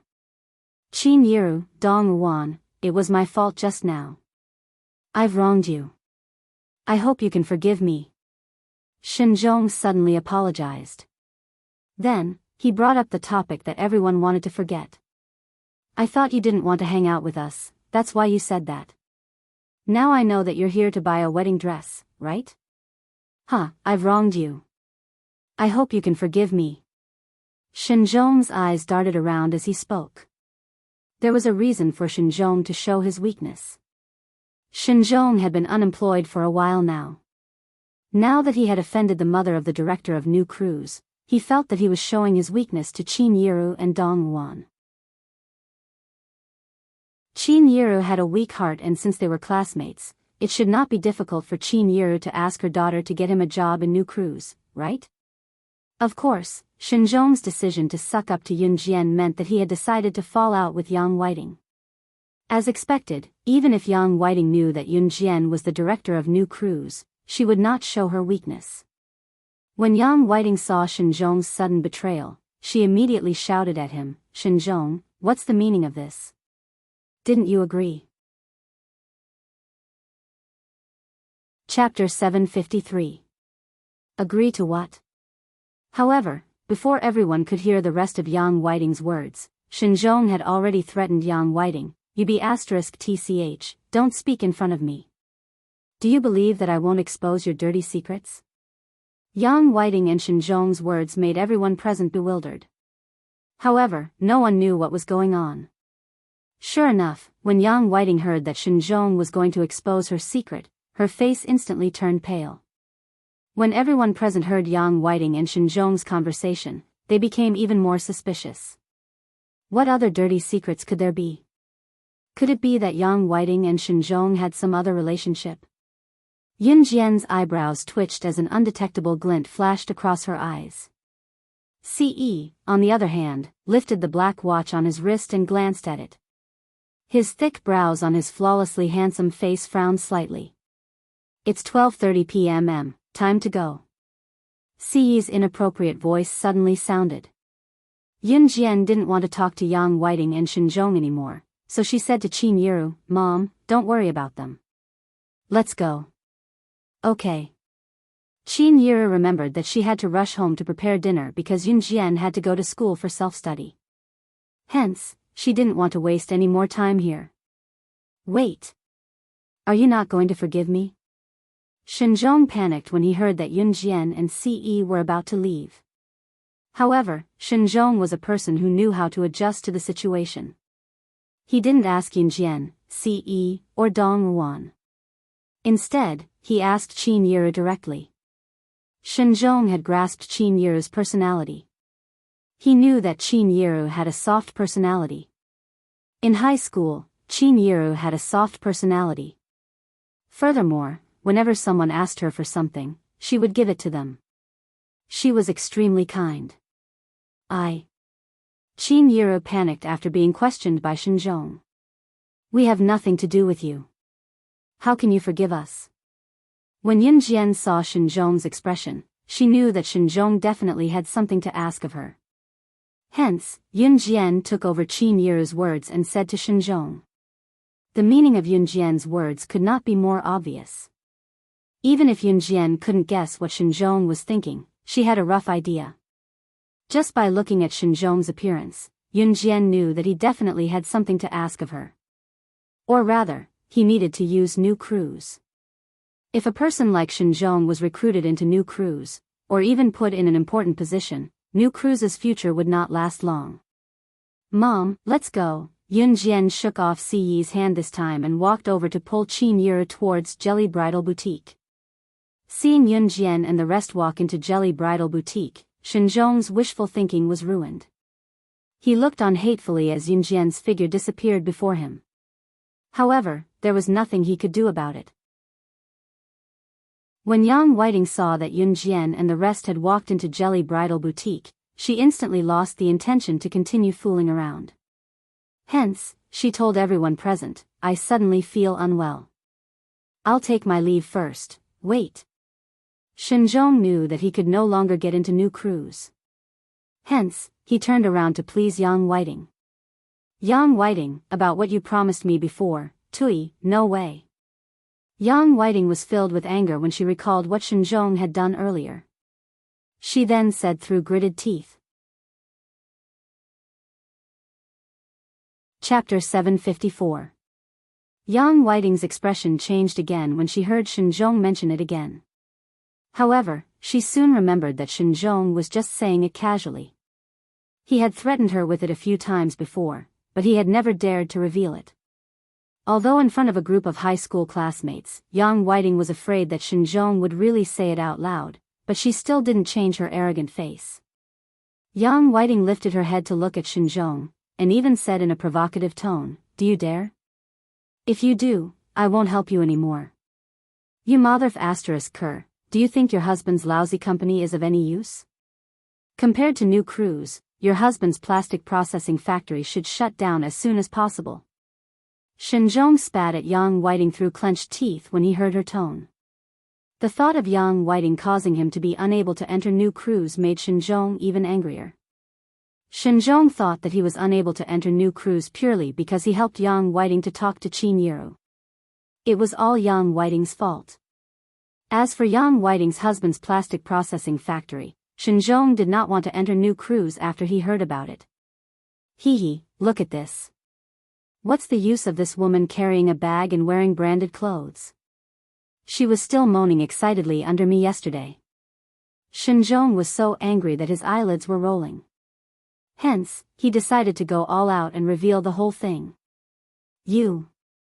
Yang Whiting did not expect Shinjong to really reveal the whole thing, especially in front of all her high school classmates.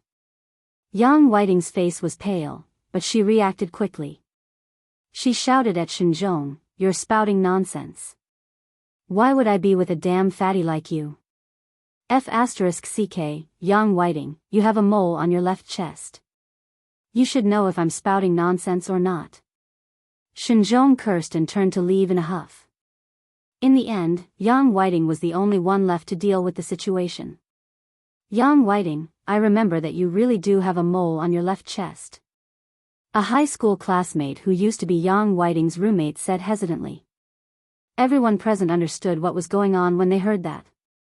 Yang Whiting did have an affair with Shinjong, but Shinjong was so fat and ugly that Yang Whiting was actually forced. If there was a first time, there would be a second time. In the beginning, Shinjong even took photos. Later, Shinjong kept threatening Yang Whiting with the photos. Of course, Yang Whiting's secret would not have been exposed today if she had not brought a bunch of people to put on airs in front of Qin Yiru in the first place. As for how Yang Whiting was going to clean up the mess, it was all up to her. Yun Jian and the others had already entered Jelly Bridal Shop. As soon as they walked into Jelly Bridal Boutique, Qin Yiru mentioned that CE had really bought the Lianmei shopping center. After all, in Qin Yiru's opinion, it was fine for CE to be rich, but money shouldn't be spent so recklessly. Yiru, don't mind him. He's just like a child. Heh, he lacks everything but money. Dong Wan told Qin Yiru. Dong Wan then told Qin Yiru jokingly, you've given your daughter to him. Our bill today will be on him. Yiru, don't be courteous with AE. Even if we buy everything in Longmen City today, he'll still follow us happily and pay for us. As Dong Wan spoke, she glanced at CE who was holding Yun Jian's hand tightly as if afraid that Yun Jian would get lost. Chapter 755. Dong Wan was a fashion-savvy person. The wedding gown that she had chosen for Qin Yiru was unique as well. It brought out Qin Yiru's beauty. It had been some time since Qin Yiru went to work. Qin Yiru had been taking care of her 3 children, Xiao Yunzhu, Duanli, and Duanya. The 3 children were obedient. Of course, while Xiao Yunzhu and the other 2 children were away at school, Qin Yiru had nothing to do at home. She would even go to the nearby park to work out. Moreover, Qin Yiru would appear punctually at the small park near the villa in the morning, noon, and night. Qin Yiru's appetite did not decrease, but her figure was noticeably slimmer than before. Overworking oneself did not necessarily mean that one would become thinner. On the contrary, one would gain weight. Qin Yiru's days were quite comfortable. Compared to when she was in Xinjiang town, the difference was like heaven and earth. Yiru, go try on this wedding gown. It matches you perfectly. Dong Wan said and quickly asked the attendant to bring out a wedding gown with an extra long hemline. Qin Yiru had a good temper. She had already changed into more than 10 wedding gowns. Now that Dong Wan had brought out a wedding gown, Qin Yiru patiently changed into it. Dong Wan glanced at the wedding gowns that were hanging on the rack. From the corner of her eye, she caught sight of Yun Jian and CE who were not too far away. Yun Jian was sitting on the bench in the resting area while CE was standing beside Yun Jian. His tall and slender legs were pressed against Yun Jian's resting area.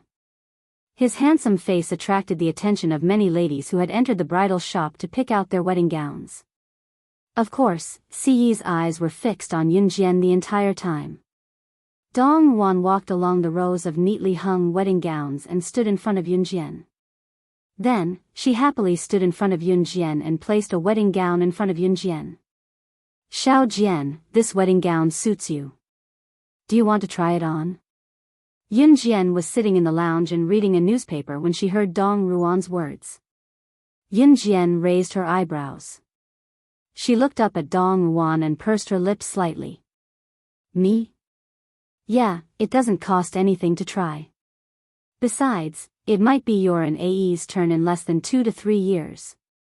Dong Wan said as she pulled Yun Jian to her feet. At the same time, she pushed Yun Jian into the changing room with a smile. Yun Jian had been sitting in the lounge waiting for Qin Yiru to give her comments after she changed into a wedding gown. She did not expect Dong Wan to drag her to try on a wedding gown.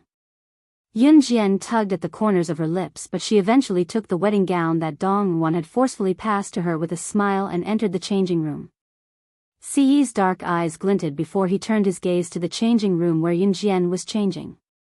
Dong Wan snickered behind CE at the sight. This wedding gown is a little tight.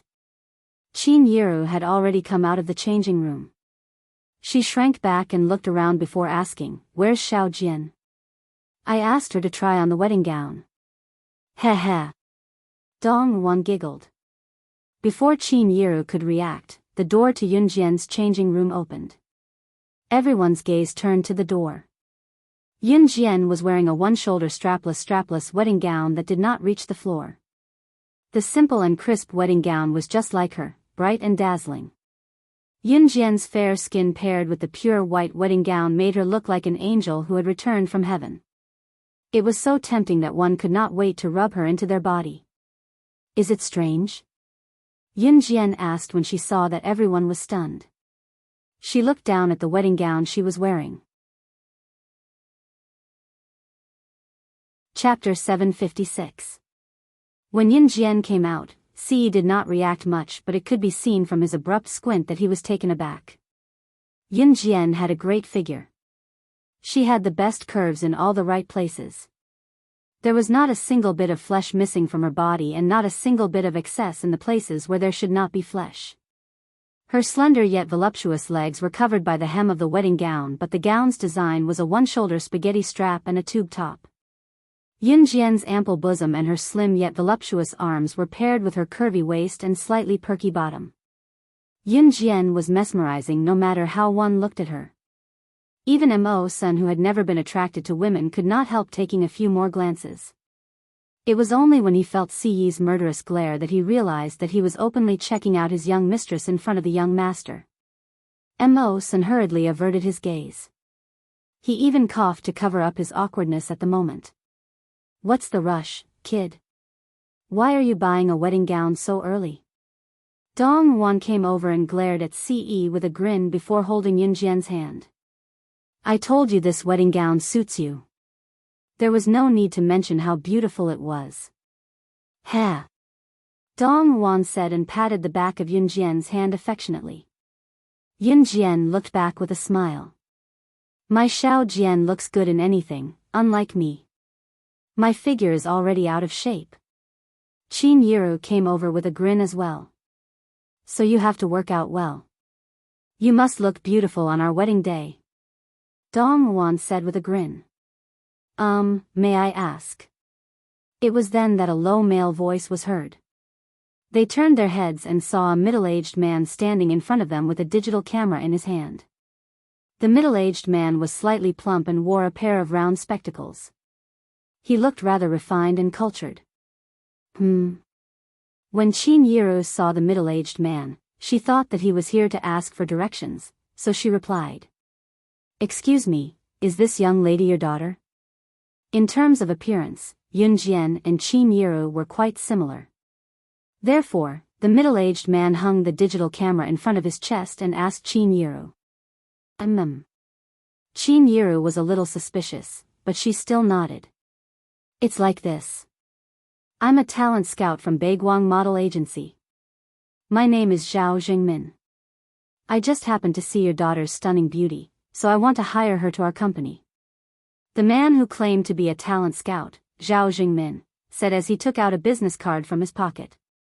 Just as Zhao Jingmin was about to pass the business card to Qin Yiru, Ce said decisively, she won't go.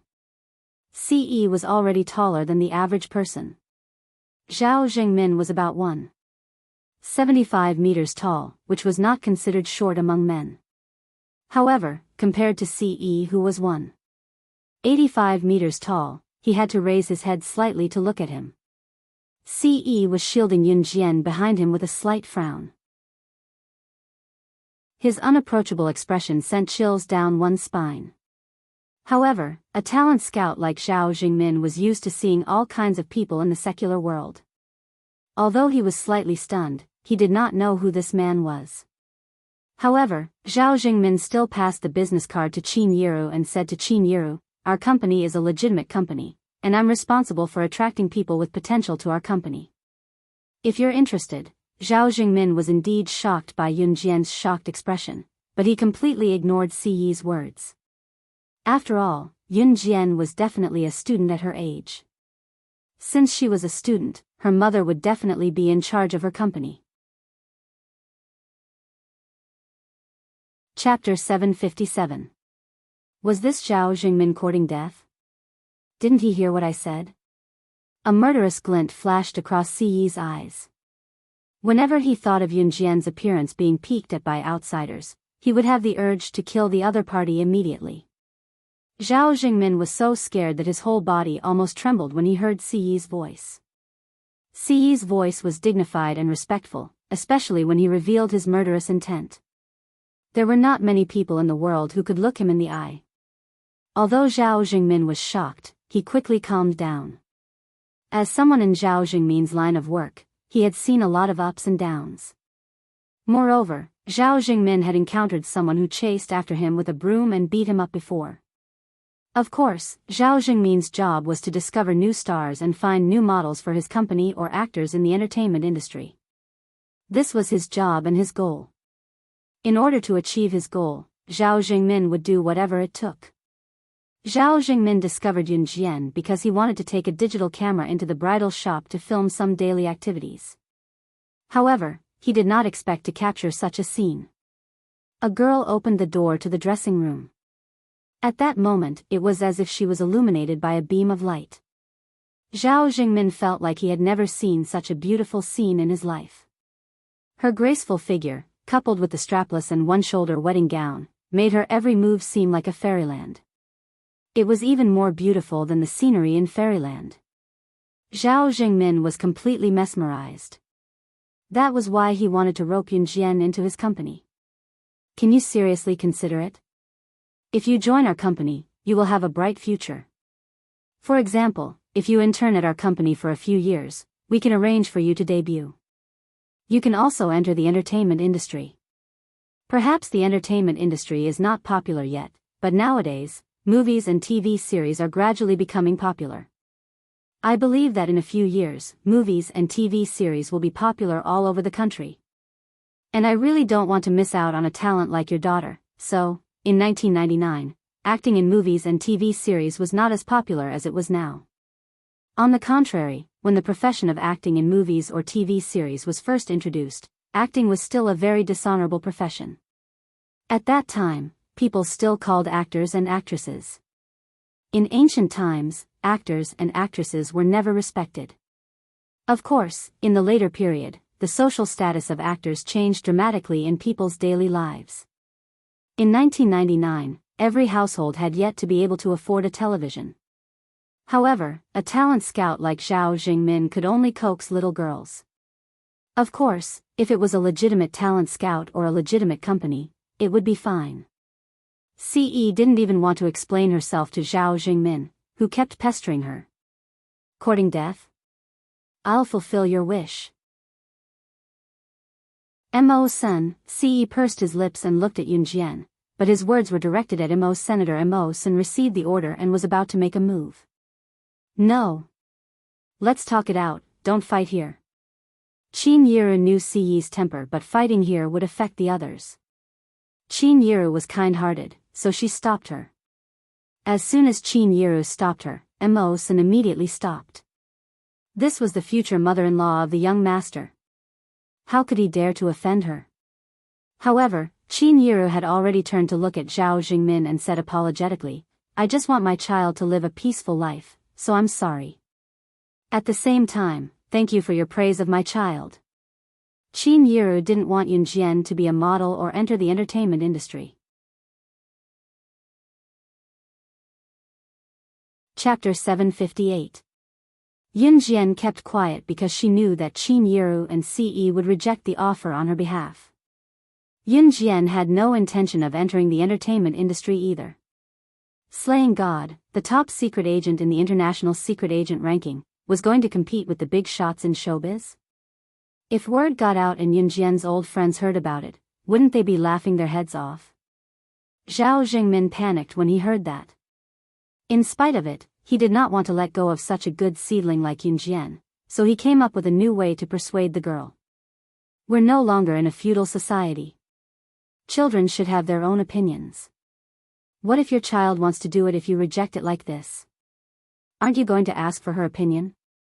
As he spoke, Zhao Jingmin looked at Yun Jian. It was obvious that Zhao Jingmin had completely forgotten what Ce had said just now. Perhaps to Zhao Jingmin, Ce was scary, but he would do anything to achieve his goal for his job. Moreover, although people nowadays thought that actors were just entertainers and were at the bottom of society, this was not the case for children. Nowadays, the new generation of young people had already regarded some actors as their idols. However, there were also people from the older generation who looked down on actors. Therefore, Zhao Jingmin thought that Qin Yiru might not know, but a young student like Yunjian should know, right? After all, it was such a great opportunity that some people did not even have the chance to enter the entertainment industry. Qin Yiru knew what Yunjian was thinking, but since Zhao Jingmin asked, Qin Yiru asked Yunjian a question out of courtesy. Xiao Jian, go ahead, Qin Yiru told Yunjian. After Qin Yiru shifted her gaze to Yunjian, the rest of the group shifted their gaze to Yunjian as well. Zhao Jingmin was brimming with confidence. After all, youngsters nowadays who were slightly attractive wanted to enter the entertainment industry. On the other hand, the older generation ostracized actors. To put it bluntly, a talent scout like Zhao Jingmin was looking for such a pure and innocent girl. Young girls who didn't know anything were their targets. They were the ones who were easily deceived. After all, one could become an idol and dazzle in the entertainment industry. Zhao Jingmin had taken advantage of this to trick many innocent girls. Zhao Jingmin did not believe that a girl as pretty as Yunjian would not want to enter the entertainment industry. I don't want to. These two simple words summed up his decision. Yunjian's reply killed Zhao Jingmin's idea. Okay. Zhao Jingmin appeared to be very disappointed. Before Zhao Jingmin could finish his words, however, Siyi's hand was already holding Yunjian's hand as they went to the changing room. Ae, where are you going? Qin Yiru stuck her head out to ask. To change, Siyi glanced at Yunjian's wedding gown and replied to Qin Yiru. It was because of this wedding gown that they got into trouble, so he wanted her to change out of it. Her beauty was only for him to see. This child. Qin Yiru could hear Siyi's angry tone and moved her lips slightly. Let them be. Let's hurry up and choose yours. Dong Wan chuckled and pulled Qin Yiru to continue trying on the wedding gown. Zhao Jingmin, who stood where he was, watched Siyi pull Yunjian into the changing room with his own eyes, completely ignoring it. Zhao Jingmin clenched his fists in an unnoticeable spot and gritted his teeth in hatred. Neither he nor his company would let go of such a beauty. He would absolutely not stop. Chapter 759. Yunjian only realized what had happened after Siyi pulled her into the changing room. How was she going to change now that he had followed her in? Moreover, the wedding gown came with its own bra. She had removed her bra when she was wearing it. If she were to change in front of Siyi, wouldn't she be completely naked except for her lower body? I'm going to change now.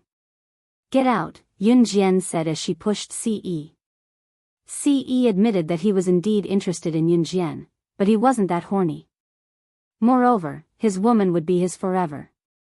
She couldn't escape from him. Siyi curved his lips slightly. He turned and walked out of the changing room with a smile and stood at the door.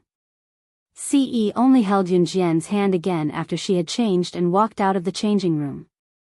Would you like to buy this wedding gown?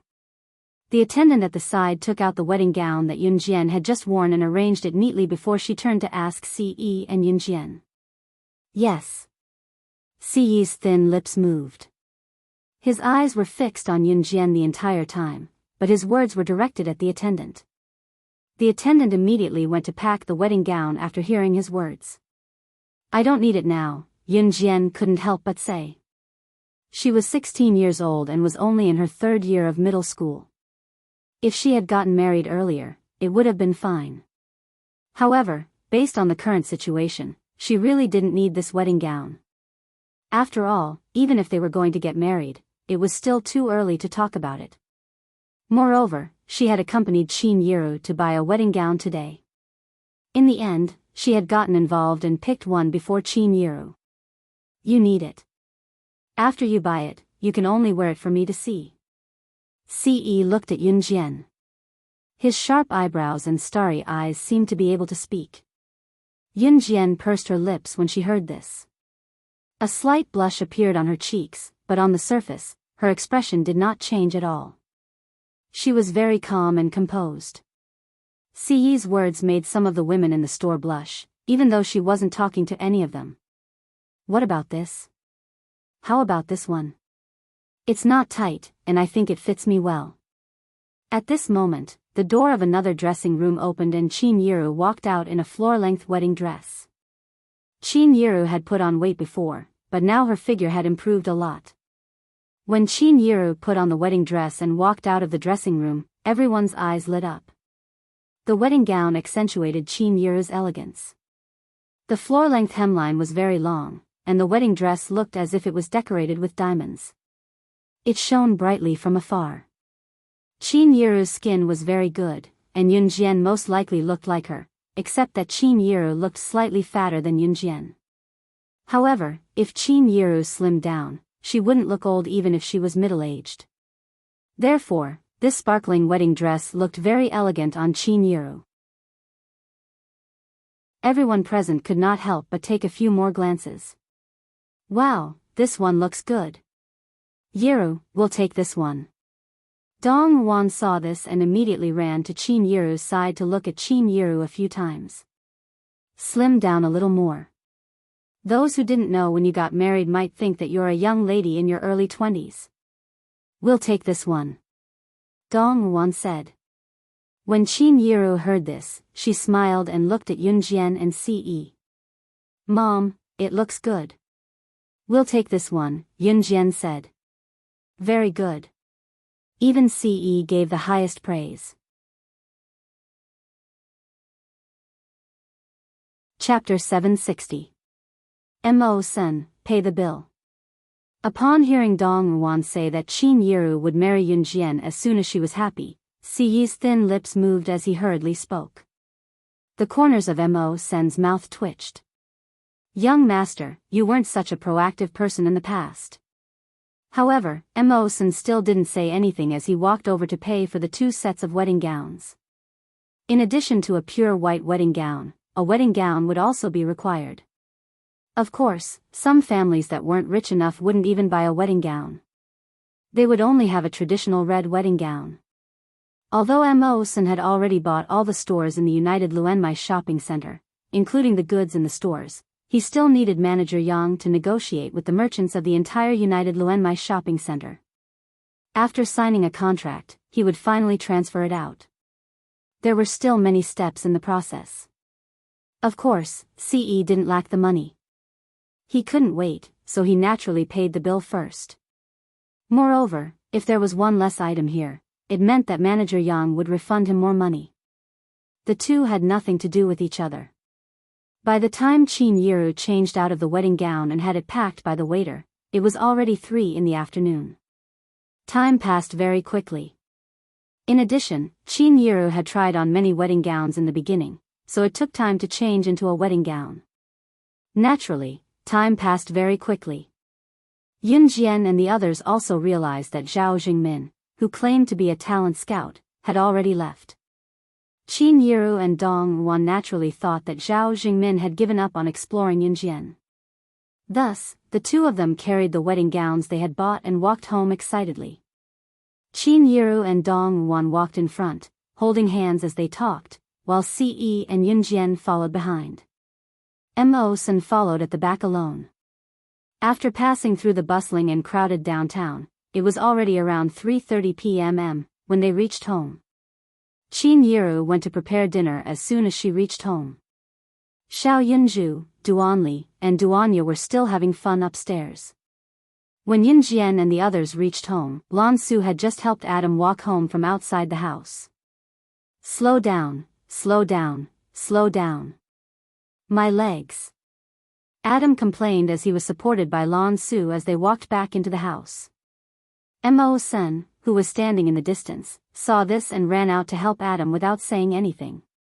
Let me do it, Mo-sen said to Lan Su, and then he took over from Lan to help Adam.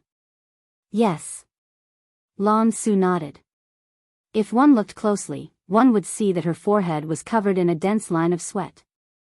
Lan Su really did not know how to serve others. She had always been served by others, and this was the first time she had to support a man like this from a walk in the park. Adam swung his slender hand and placed it on Mo-sen's shoulder. Mo-sen and Adam were about the same height. Both of them were about 1.8 meters tall. Although Lan Su's height was considered quite tall among girls, she was still half a head shorter than Adam. Therefore, after Adam put his hand on Immerse's shoulder, he clearly felt a lot more relaxed. Thinking like this, Adam couldn't help but tease Lan Su. Phew, this is tall enough. You're short. I can't even stretch my hand, and I have to bend my back to walk. You. Lan Su was angered by Adam's words. You still want to hit me? I'm a patient. Adam smiled mischievously, and pulled his handsome mouth that looked a bit dandy when he smiled. Lan Su really wanted to beat Adam up, but she quickly remembered that Adam's injuries were for her, so she endured it. Chapter 761. Yun Jian could not help curling her lips at the sight. Ah, you're all here. We're all here. Just as Adam limped into the room with his hand on Mawson's shoulder, a mature and steady male voice suddenly rang out. Yun Jian turned to look and saw Gu Junjian entering the house before he could even change out of his military uniform. I heard that you guys bought wedding gowns. How was it? Did you find anything you like? Gu Junjian asked as he removed his jacket and placed it on the stool beside the dining table. I bought it for Yiru. It's on the sofa. Take a look.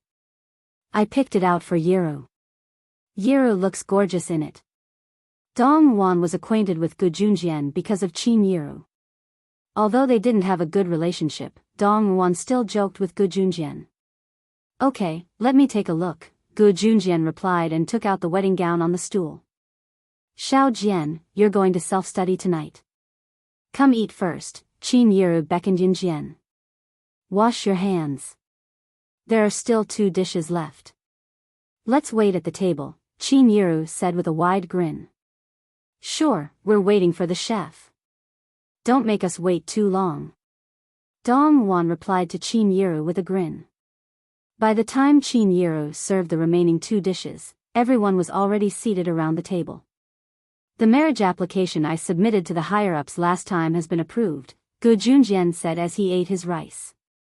Although she knew that the marriage application was bound to be approved, Qin Yiru could not help exclaiming in delight, really?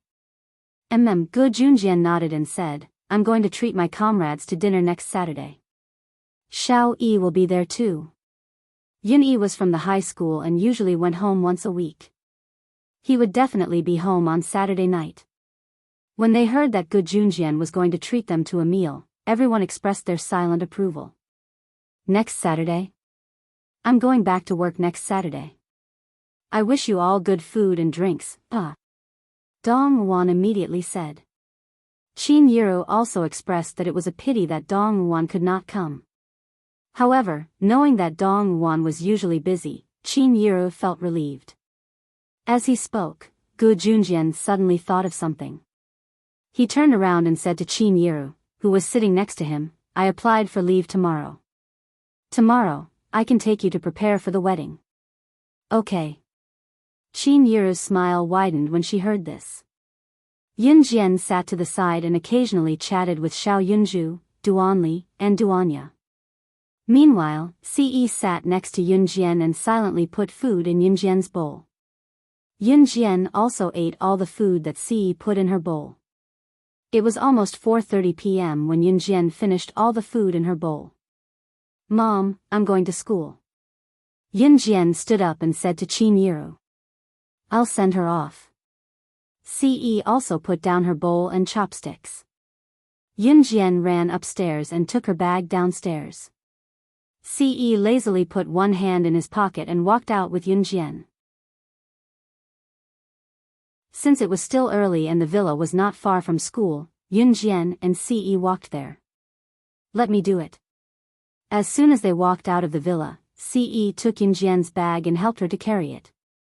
Yun Jian did not refuse. Her bag was not heavy. When they reached the school gate, Ce returned her bag and said very ambiguously, I'll wait for you to come back tonight. Okay. Yun Jian smiled and took her bag. Ce's appearance attracted the attention of many passing girls. However, Ce did not stop at any other girl except for Yun Jian. After Ce left, Yunjian put on her bag and planned to walk into school.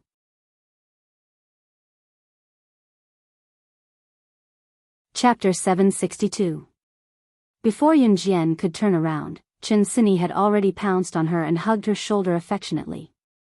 "Emin," Yunjian answered softly and asked Chen Sini, "Where's Zhang Xiaofeng?" Zhang Xiaofeng and Chen Sini were cousins and both of them liked to tease each other.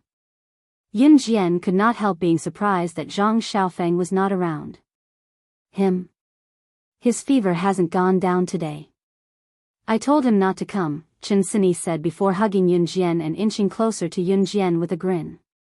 "Xiao Jian, I saw the handsome guy who sent you to school just now. I even heard what he said," Chen Sini said with a grin. She then pouted playfully and emphasized her tone, repeating what Ce had said to Yunjian. "I'll wait for you to come back tonight." That's what he said. "I think you guys are having an affair." Chen Sini did not mean anything else. She was just playful and liked to imitate others. In spite of it, Yunjian blushed at once when she heard it. "Wow, that's unbelievable. Xiao Jian, you're blushing?" Chen Sini exclaimed in surprise when she caught the blush on Yunjian's cheeks. Chen Sini then regained her composure and went to Yunjian's ear to ask as she pulled Yunjian into the school. "Xiao Jian, tell me. How far have you guys progressed? When did it start?" Not only was Chen Sini interested in Yunjian's gossip, even Zhang Xiaofeng and Ling Yichen were intrigued. Yunjian was speechless. "Aya, tell me. Chen Sini pulled Yunjian to the school coquettishly. Seeing that Yunjian was silent, Chen Sini began to make guesses. Did you and him do it? Even if Yunjian had not experienced certain things, she could guess a little from what Chen Sini said. She coughed and as if to ease the awkwardness or dispel Chen Sini's curiosity, she replied, "No." Chen Sini was speechless. Jian, has anyone ever told you that you're very direct?" Being pestered by Chen Sini all the way, it was time for the evening self-study session when they returned to the classroom. Spring had come quietly but the campus at night was still chilly. The weekend self-study session was just self-study and the homeroom teacher did not have any special instructions. However, there was one thing that the teacher could not forget.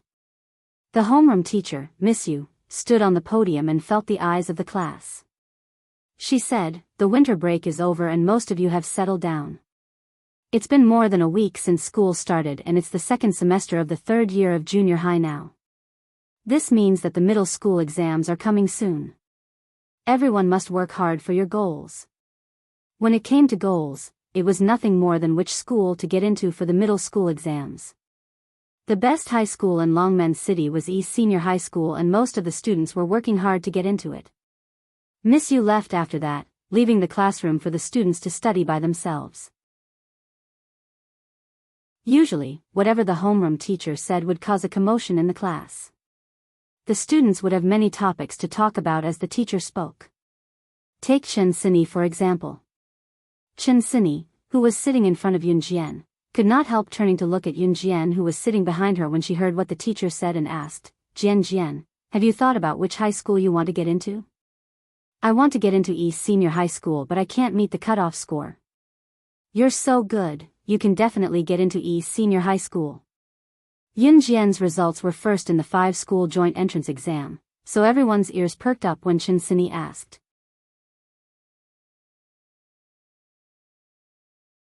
Chapter 763. Yunjian's words did not mean that she wanted to go, but that she would go. She would go to the military academy in Min City. The fundamental difference between wanting and knowing was that, wanting was a possibility. Knowing was something that had already been confirmed. Hence, the students who pricked up their ears to hear which school Yunjian was going to go to were all stunned. Sitting on Yunjian's left was a fat man named Zhang Jian. When Zhang Jian heard Yunjian's words, he immediately burst into laughter. Her classmates snapped out of their daze and finally reacted. The word disbelief was written all over their faces. After Zhang Jian finished laughing, he held his breath and could not help but laugh. As he laughed, he said to Yunjian, his fat body trembling, "Ha ha ha. Are you trying to kill me?"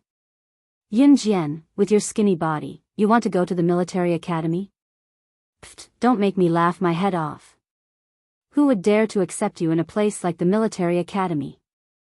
That's right, Yun Jian, your grades are good, but it's the military academy. The military academy requires people with superb physical fitness to get in. Do you think the military academy will accept just anyone? As soon as Zhang Jian spoke, someone immediately chimed in. I think it's more practical for you to apply for the first senior high school. With your grades, it's more than enough for you to get in. When the application form for the high school entrance exam comes out, Yun Jian, don't be stupid enough to apply for the military academy. Otherwise, you won't even be able to get into the first senior high school. Yun Jian was the top scorer in the 5-school joint examination. At the same time, she naturally became the role model of the entire class. When they heard that Yun Jian wanted to apply for the military academy, everyone present could not help but advise Yun Jian against it. After all, other than Chen Sini, no one present knew that Yun Jian was an advanced special forces soldier. Apart from those present, a large group of teachers in the office also knew that Yun Jian had joined the special forces. After all, Gu Junjian had personally come to the school to invite Yun Jian to join the advanced special forces. It had happened in the office back then. Yun Jian also agreed to join in the presence of many teachers in the office. If you don't know what to say, then say it. Chen Sini immediately stood out to defend Yun Jian. Although it was the evening self-study period, everyone present had already started chatting. Unless the homeroom teacher came back, no one would be able to calm down. Of course Jian can get into the military academy. If she can't, you guys won't be able to. Chen Sini declared confidently. When the third year of junior high was about to graduate, someone would come to the graduating class to select students with good physical fitness to go to the military academy. The boys were summoned to the military academy. The girls were recruited to become air stewardesses in the future. In 1999, ordinary people could not afford to fly. If they went to military school, they would be assigned jobs after graduation. Therefore, these two schools were undoubtedly the places that the students in the class yearned for. However, there were only a few people in the entire Dragon Gate No. 1 high school who could be selected. Pfft, Chen Sini, why are you so confident that she can get into the military academy? I don't think she can even reach the lowest threshold of the military academy with her tiny frame. Zhang Jian continued with a flick of his plump body. You. Chen Sini was angered by what Zhang Jian said.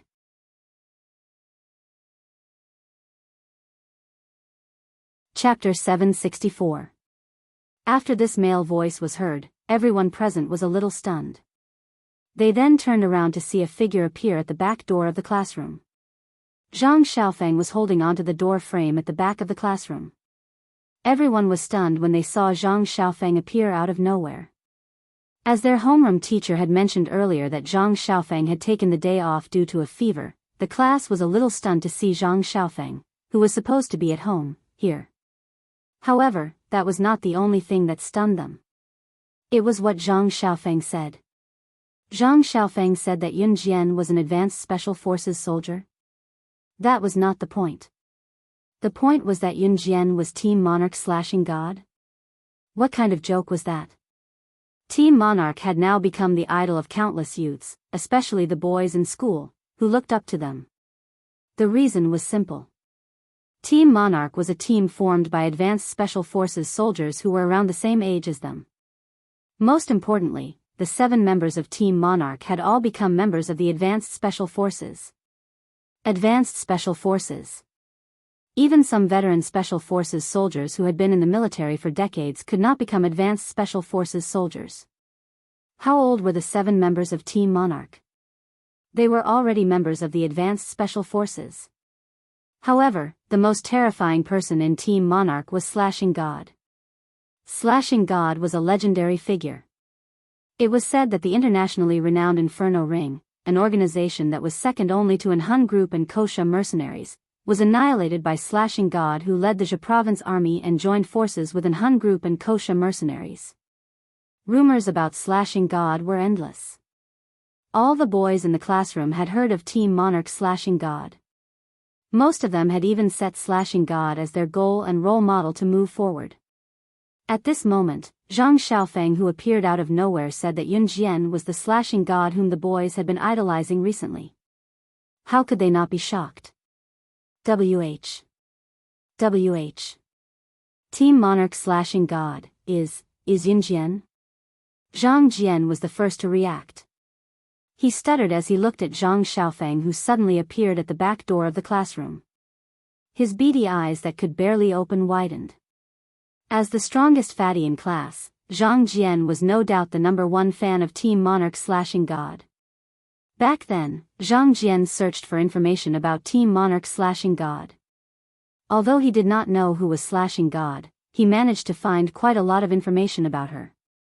At that time, Zhang Jian was still bragging in class and even said that he wanted to become someone as powerful as the killing god. When he mocked Yun Jian for wanting to go to the military school just now, Zhang Jian thought that he knew slashing god very well.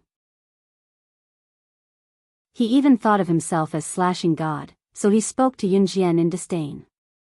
Now, however, Zhang Xiaofeng was telling them that Yun Jian was the legendary slashing god of Team Monarch, the legendary character. Not a single student in the class wasn't surprised. The classroom was so quiet that even the sound of a pin dropping could be heard. While the class was still in shock, Zhang Xiaofeng returned to his seat. "Didn't you say you're sick? Why are you back?" Chen Sini looked at Zhang Xiaofeng in surprise.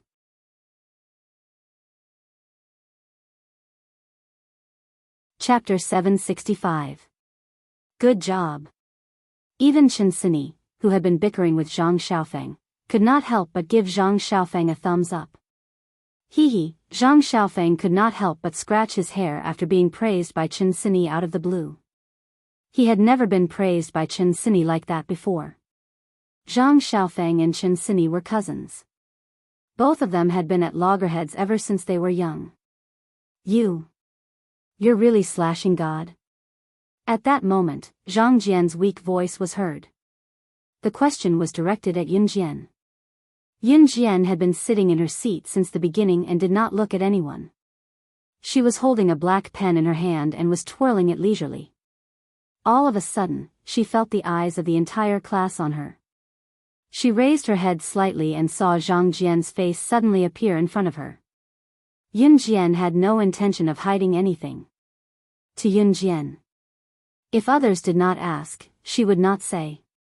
If others asked, she would not hide it either. Unless it was something fundamental, such as her rebirth. Yun Jian replied softly. However, it was this weak reply that caused an uproar in the class. Oh my god. Oh my god, is this for real? Yun Jian from our class is slashing god from Team Monarch. Oh my god.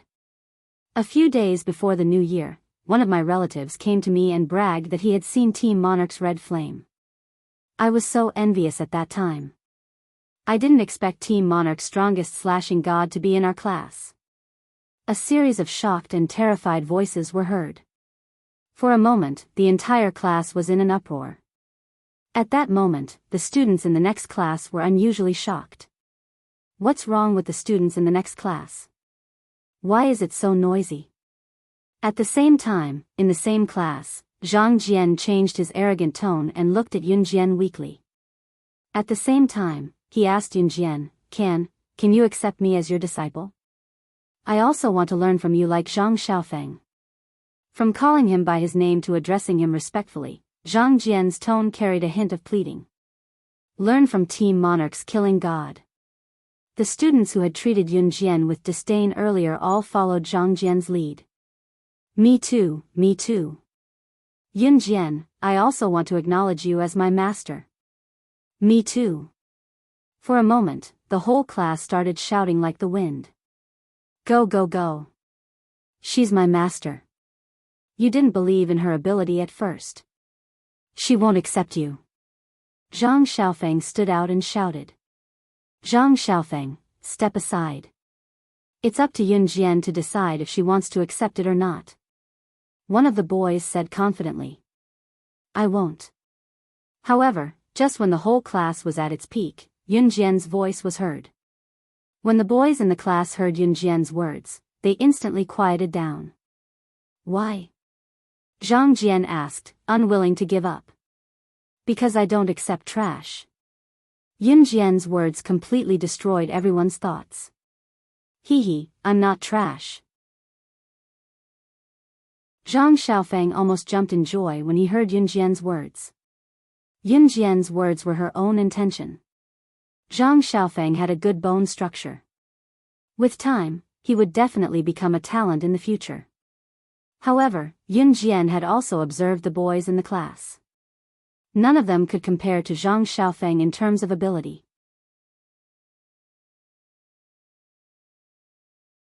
Chapter 766. As expected, the students in the class were hurt by Yun Jian's words. Yun Jian's trash was a direct blow to the boys in the class. Although most of the boys in the class idolized Yun Jian, they would not give in when their idol called them trash. We're trash. Yun Jian, you're amazing, but you can't call us trash. Even if we're trash to you, what about Zhang Xiaofeng? Zhang Xiaofeng can't even beat Zhang Jian. If you ask me, he's even more trash than Zhang Jian, so why did you take him as your disciple instead of Zhang Jian? One of the boys said righteously. Following that, many of the boys started to chime in.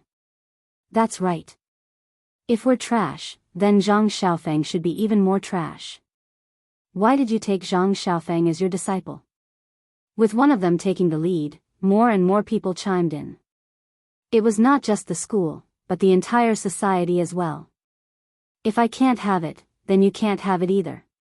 Zhang Xiaofeng becoming Yun Jian's disciple might not have felt anything about it before. However, after knowing that Yun Jian was Team Monarch/God, all the students in the class wanted to be Yun Jian's disciple. If they could not have it, then the students in the class would do everything they could to make sure that Zhang Xiaofeng would not have it either. All of you. Chen Sini was enraged by the clamoring boys in the class. She bit her lip and wanted to speak up for Zhang Xiaofeng, but she realized that she had nothing to say. Zhang Xiaofeng gritted his teeth. He was obviously dissatisfied, but he did not say anything.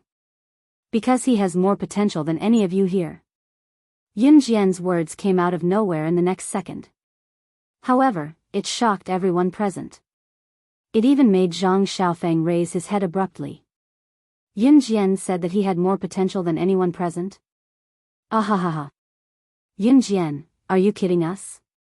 Zhang Xiaofeng had potential? Even he was no match for Zhang Jian. During the first few days of the first semester of the third year of junior high school, he had tried to be brave and challenged Zhang Jian to a duel. He had been beaten up by Zhang Jian. You even said that he has great potential. Are you kidding us? Another boy in the class laughed and joked, but what he said was the truth. This group of boys laughed and talked, but the words that came out of their mouths were also poking at Zhang Xiaofeng's weakness. It forced Zhang Xiaofeng to lower his head. When Zhang Xiaofeng had just started school in the third year of junior high, he had indeed challenged Zhang Jian to a duel. Zhang Xiaofeng had learned some taekwondo, but that day, he was beaten to the ground by Zhang Jian with brute force. It was even treated as a joke and spread throughout the school. Chen Sini was also present at that time. She knew that this matter had always been a sore point for Zhang Xiaofeng, so she looked at Zhang Xiaofeng worriedly. In order to show off his sturdiness, Zhang Jian lifted his buttocks slightly from the bench and hammered his chest with his strong arms. Then, Zhang Jian said to Yun Jian, if you don't want to accept trash, then accept me as your disciple. As for Zhang Xiaofeng, he has no ability. Just don't accept him. Yun Jian narrowed her eyes and curled her lips into a smile under everyone's gazes.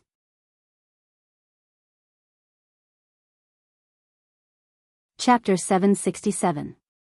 Yun Jian's confident statement shocked most of the students in the class. What? Even Zhang Jian blinked and looked at Yun Jian in disbelief. Was she referring to me when she said, trash? Did she just say that I, Zhang Jian, can't even take one hit from Zhang Xiaofeng? As soon as Yun Jian said that, even Zhang Xiaofeng was stunned. Even Zhang Xiaofeng himself did not have the confidence to defeat Zhang Jian. In the first semester of the third year of junior high, which was before Yun Jian transferred to Longmeni Junior High School, Zhang Xiaofeng had a one-on-one with Zhang Jian. The one-on-one between the two Zhangs in class was the talk of the town at that time. Zhang Xiaofeng was actually not the weakest in class, but when it came to one-on-one with Zhang Xiaofeng, it could be said that Zhang Jian beat him up so badly that he could not see clearly. It was from that day onwards that Zhang Jian was recognized as the strongest in class. On the other hand, Zhang Xiaofeng was looked down upon and mocked for quite some time. Therefore, when Yun Jian said that Zhang Jian could not even take one hit from Zhang Xiaofeng, not only the students in class, but Zhang Jian himself, even Zhang Xiaofeng and Chen Sini were shocked. Zhang Jian could not even take one hit from Zhang Xiaofeng? What kind of joke was that? Zhang Jian was widely recognized as the strongest man. Moreover, everyone knew that a fight was a competition of strength. Whoever had the most strength would win. Was Yun Jian not spouting nonsense? You don't believe me? Yun Jian asked flippantly. Her tone made those who heard her shudder. Yun Jian, if you say that you can beat me up, I have to admit that you're Team Monarch/ing God. But if you say that someone like Zhang Xiaofeng can defeat me, I can still force myself to believe it because he has your guidance. He'll be able to defeat me one day. But you said that I can't even take one hit from Zhang Xiaofeng? Heh, what a joke. If I'm really defeated by Zhang Xiaofeng in one hit, I might as well acknowledge Zhang Xiaofeng as my master. Zhang Jian said defiantly. His tone was filled with disbelief towards Zhang Xiaofeng. In fact, Zhang Jian had defeated Zhang Xiaofeng with brute force back then. It was indeed a breeze. Therefore, he would rather die than admit that he could not defeat Zhang Xiaofeng. Unless he really couldn't take a single blow from Zhang Xiaofeng. Are you serious? Yun Jian asked with a raised brow. Yun Jian's sudden question stunned Zhang Jian for 2 seconds. Then, to show off his manliness, he said firmly, "Of course I'm serious. If I can't even take one hit from Zhang Xiaofeng, I'll beg him to be my master. Then it's decided." Yun Jian narrowed her eyes slightly. She reached out and rubbed the surface of her desk with her fingertips. Then, she tapped the surface of the desk with the pad of her finger. The first self-study period is over. See you at the mountain behind the school.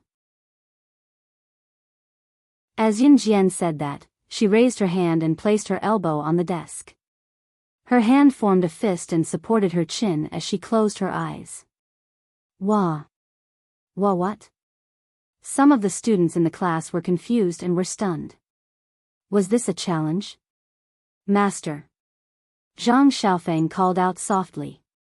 At the same time, he clenched his fist. Yun Jian, you want Zhang Xiaofeng and I to fight again?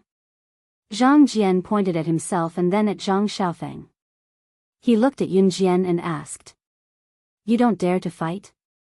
Yun Jian said with her eyes closed, "You're tuning into the Romantic Tales YouTube channel.